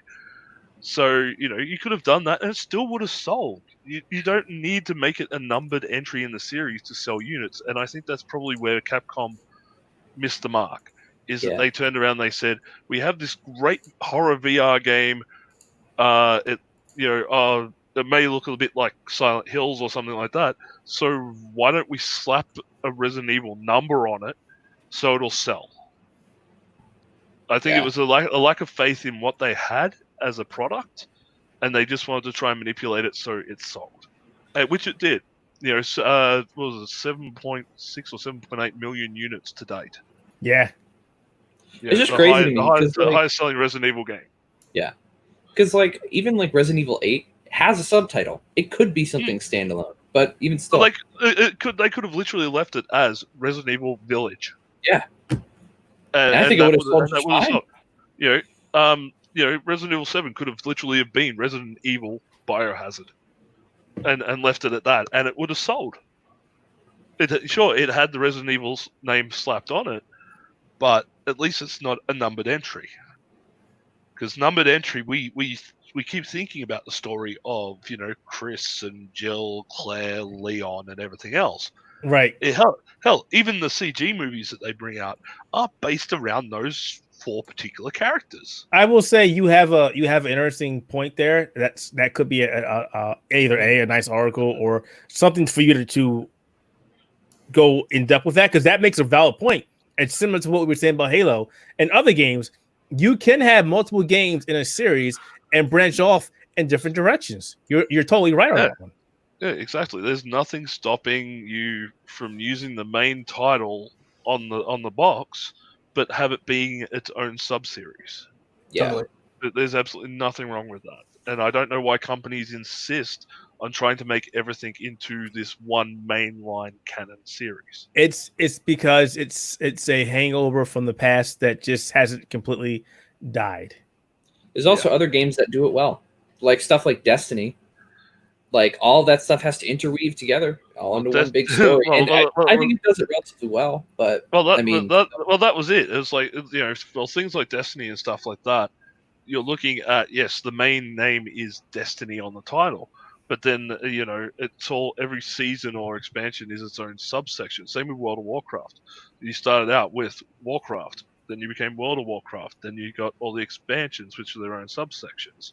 World of Warcraft pandas. There's still, yes, even pandas, Keith. I know you love the pandas. I swear to God, I will never touch that game ever again. But it's like, take a look at something like, well, I don't want to go too far into this because we're almost at 2 hours. Take a look at things like Kingdom Hearts and Legend of Zelda. They are the most confusing timeline of events and everything else. Like, I mean, you could add Street Fighter in there too when you talk about screwing up. Even 2.8 final chapter prologue. How are you not following? It says it right in the top. I forgot about that. That's so good. Oh my God! Like, just the amount. Yeah, but then you got like 365 over 7 days, and then there's I'm like so glad I don't play that. then you got United X and everything else coming up as well. But that's stories for another day. But again, I think you shouldn't need, if you want to tell a sub story, still use the main title on the box, but don't be afraid to make it its own subsection. Don't put everything as it needs to be a mainline number title. You really don't need that. Don't be, as long as you don't do something stupid like your Final Fantasy 13, Final Fantasy 13-2-3. Oh baby, oh man, it's like, the first Final Fantasy with a sequel. What? Really? 10-2 has something. 10-2 is a game. Yeah, 10-2 was a game. But yeah, like, yeah, at the end of the day, like, with the whole Resident Evil thing, I PS5 only, sure, it'll be a thing. I think it's probably a bad idea to drop it, like to drop the current generation, because you're gonna have that crossover time. But then again, if you Such a put big it out, that's it. That's it. You don't know what the install base is for the new consoles, so you might as well at least do something with the current gen. They can pull a Phantom Pain and release like a 2-hour long $40. No, let's not do that. No. We'll call it Town, which leads into Village. Yeah, but don't forget the extra DLC of House. and as you said, the sad part about this is Capcom does this already. Yeah, Monster Hunter. How many Monster Hunter games do they have? Tons. They're in the same series but different. Yeah, but that's the thing. Whatever. But that's the thing. It's like Monster Hunter. Yeah, you have 1, 2, 3 World Ultimate whatever. Right. But the problem is when you get to those, when you're playing something like Monster Hunter World Ultimate Iceborne friggin' Edition X Alpha. Okay, that's a completely different problem with Capcom. But what I'm saying is, like, even with Monster Hunter, they went Monster Hunter World, and then they went Monster Hunter World Iceborne, I think was the sequel or the expansion to it. Yeah. Expansions aren't sub-stories. They're extensions on the current game. The thing that I have with Resident Evil was the departure points. Like, they eventually brought it back around when they went from 4 to 6. They incorporated it all. Well, 15 Monster Hunter games. Well, that's a lot. But like, it's now we've got a completely different departure point where they use 7 to tell a completely new story. Yeah.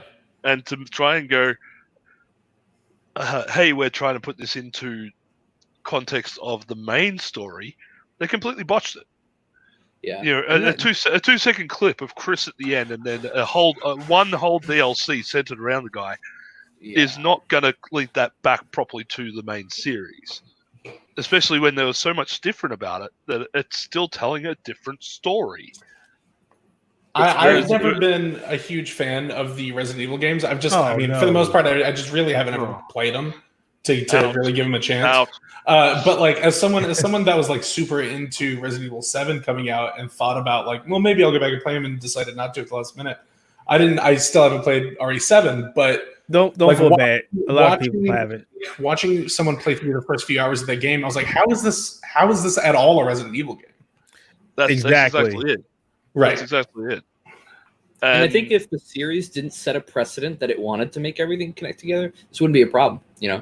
Because going from 3 to 4, it's like this completely different game. People were asking back then, how does 4 connect to 3? Well, even then, like, once again, the Revelation series, which is its own subsection, it still found a way to link back to the original games, and it did so in interesting ways by using familiar characters, and kept the close to original survival horror.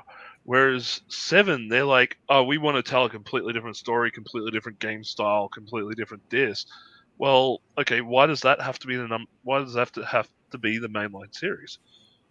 Because again, I think it came back down to marketing. I think they didn't trust the product that they had, and they slapped the mainline number on it and went, oh, well, this has sold, 7.8 million titles, so we're going to keep running with this as now the mainline title. And the sad part about it is they could have easily did it that way, but the thing is, and I think a lot of Resident Evil fans get upset about this, is they never ended the Resident Evil timeline series that we know, the ones that we grew up with. No, I watched. Hopefully, I've still got him listed here. There's a really good, as I try to bring up, guy out there who did a Resident Evil timeline series, Game of Thumb TV. If you look him up on YouTube, he's got a 6-part, well now 7-part series. Jeez. Plus subsections, where he goes through the whole Resident Evil timeline, starting from the beginning of the series with Resident Evil 1 going all the way up to the end of Resident Evil 7, including all the DLCs and everything. He's recently had to add what he's now calling City of the Dead 2.0, which is the Resident Evil 2 remake, so to add that into the timeline. But he goes really in depth into the story and everything. And by the time he got to the end, I just finished watching the part 6, which was the finale at the end of 7. There were so many questions left unanswered from all different facets of the game. A lot of them to do with Resident Evil 7, stuff to do with Resident Evil 6. Like they found cures and stuff like that, but all of a sudden they just dropped the thing. The ending of Revelations 2 created a question that still has not been answered. And then they go and they're like, okay, well, we're just going to start doing this whole new set. What question? Just curious, because I played through that. What's question? Did I lose you? No, you had question. No, what question was it? What is left? Oh, okay. Just to sort of give you the spoilers for anybody who hasn't played this one. Revelations 2 has a lot to do with cloning and a project that was developed to transfer the mind of somebody into another person. And it had a lot to do with Albert Wesker wanting to clone himself, and so he can live on. But the program became corrupted, and there's like a child that was made, and you don't know if the child is actually the child, or whether the project was successful at a later part in the game and the child is now corrupt and is basically Wesker in a new body. And well, it's not so much Albert Wesker. I think it's like Albert's sister or something. I can't. Yeah, his sister. But yeah, Alex. It's like Alex. Yeah. So that's sort of the way that went, and it's like that question is left unanswered because that's the end of Revelations 2. And if rumors are to be correct, what we get as Resident Evil 8 Village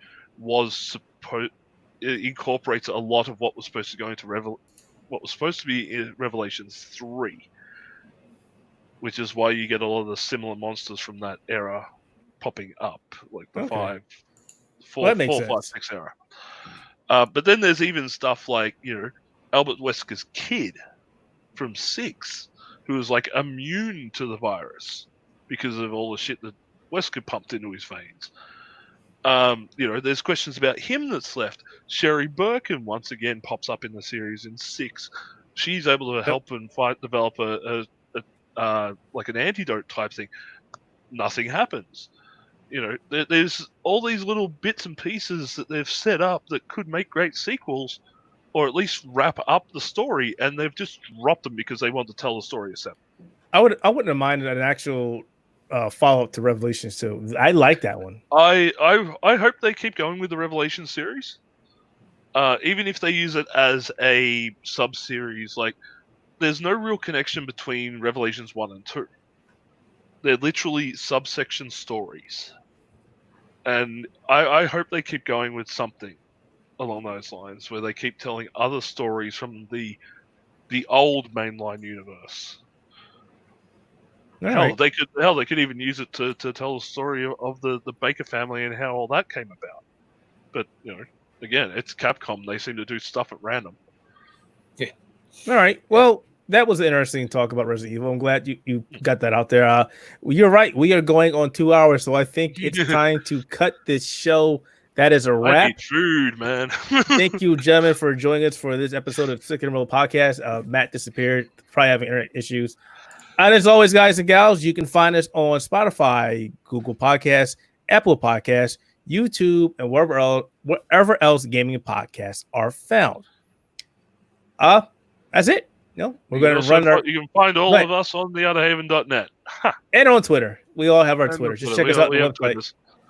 I'm pretty sure you're going to hear a lot more from Austin about Halo because he's got some interesting takes about the series. And I know he seems to be all about Jack and Daxter at the moment. Bring it back. Hey, he keeps changing the tag. I see you changing the tag over and over and over. Yeah. But yeah, guys, thank you for stopping by. We didn't get any questions this week, but that's okay. Maybe next week. And we definitely will be doing some sort of live stream watch for Microsoft's conference as well, just like we did for the PlayStation. Hopefully, it's a lot better than the third party one they did. Yeah, I might even drag my butt out of bed for that one. I think that's on at like 1 a.m. or something. So I could. So they haven't said when. They haven't said when it is yet. It sucks. Oh. They haven't said anything. No date yet. Yeah, it's like, come on, Microsoft. And if anybody out there are toy aficionados and like hearing about weird and wonderful toys, drop over to the Outerhaven.net, where Keith and I like to run our little series every now and again called Toys on a Tuesday. I have a plan coming up to do with weird variants on the Teenage Mutant Ninja Turtles line, and it's not just the soft heads. There's actually a lot of variants out there. And I will throw myself under the bus for that one because I have not been following up on that one because I have not been really paying attention or thinking about toys for the last couple of months. It's been more PC hardware and next-gen consoles. It literally has been. But I think we need to broaden the horizon because when we think about toys, we think of figurine and stuff, but toys can be anything. And that arcade one-up cabinet is a toy. And I think I'm going to work on something about that. There you go. By the way, Arcade One Up, please contact us. We want to find out how much shipping to Australia is for your next set of units because you don't like to distribute out here, so I have to import them. And it takes forever and a year to get to them. Exactly. All right, gents, we're out of here. Thank you, everybody. We're going to run our outro, and I'm going to get back to playing some. Oh, and if you guys see us before tomorrow, which you like, you won't, or afterwards, happy Father's Day to the fathers out there, which is 6/21, which is today for Carl and for me, another hour. Take care, folks.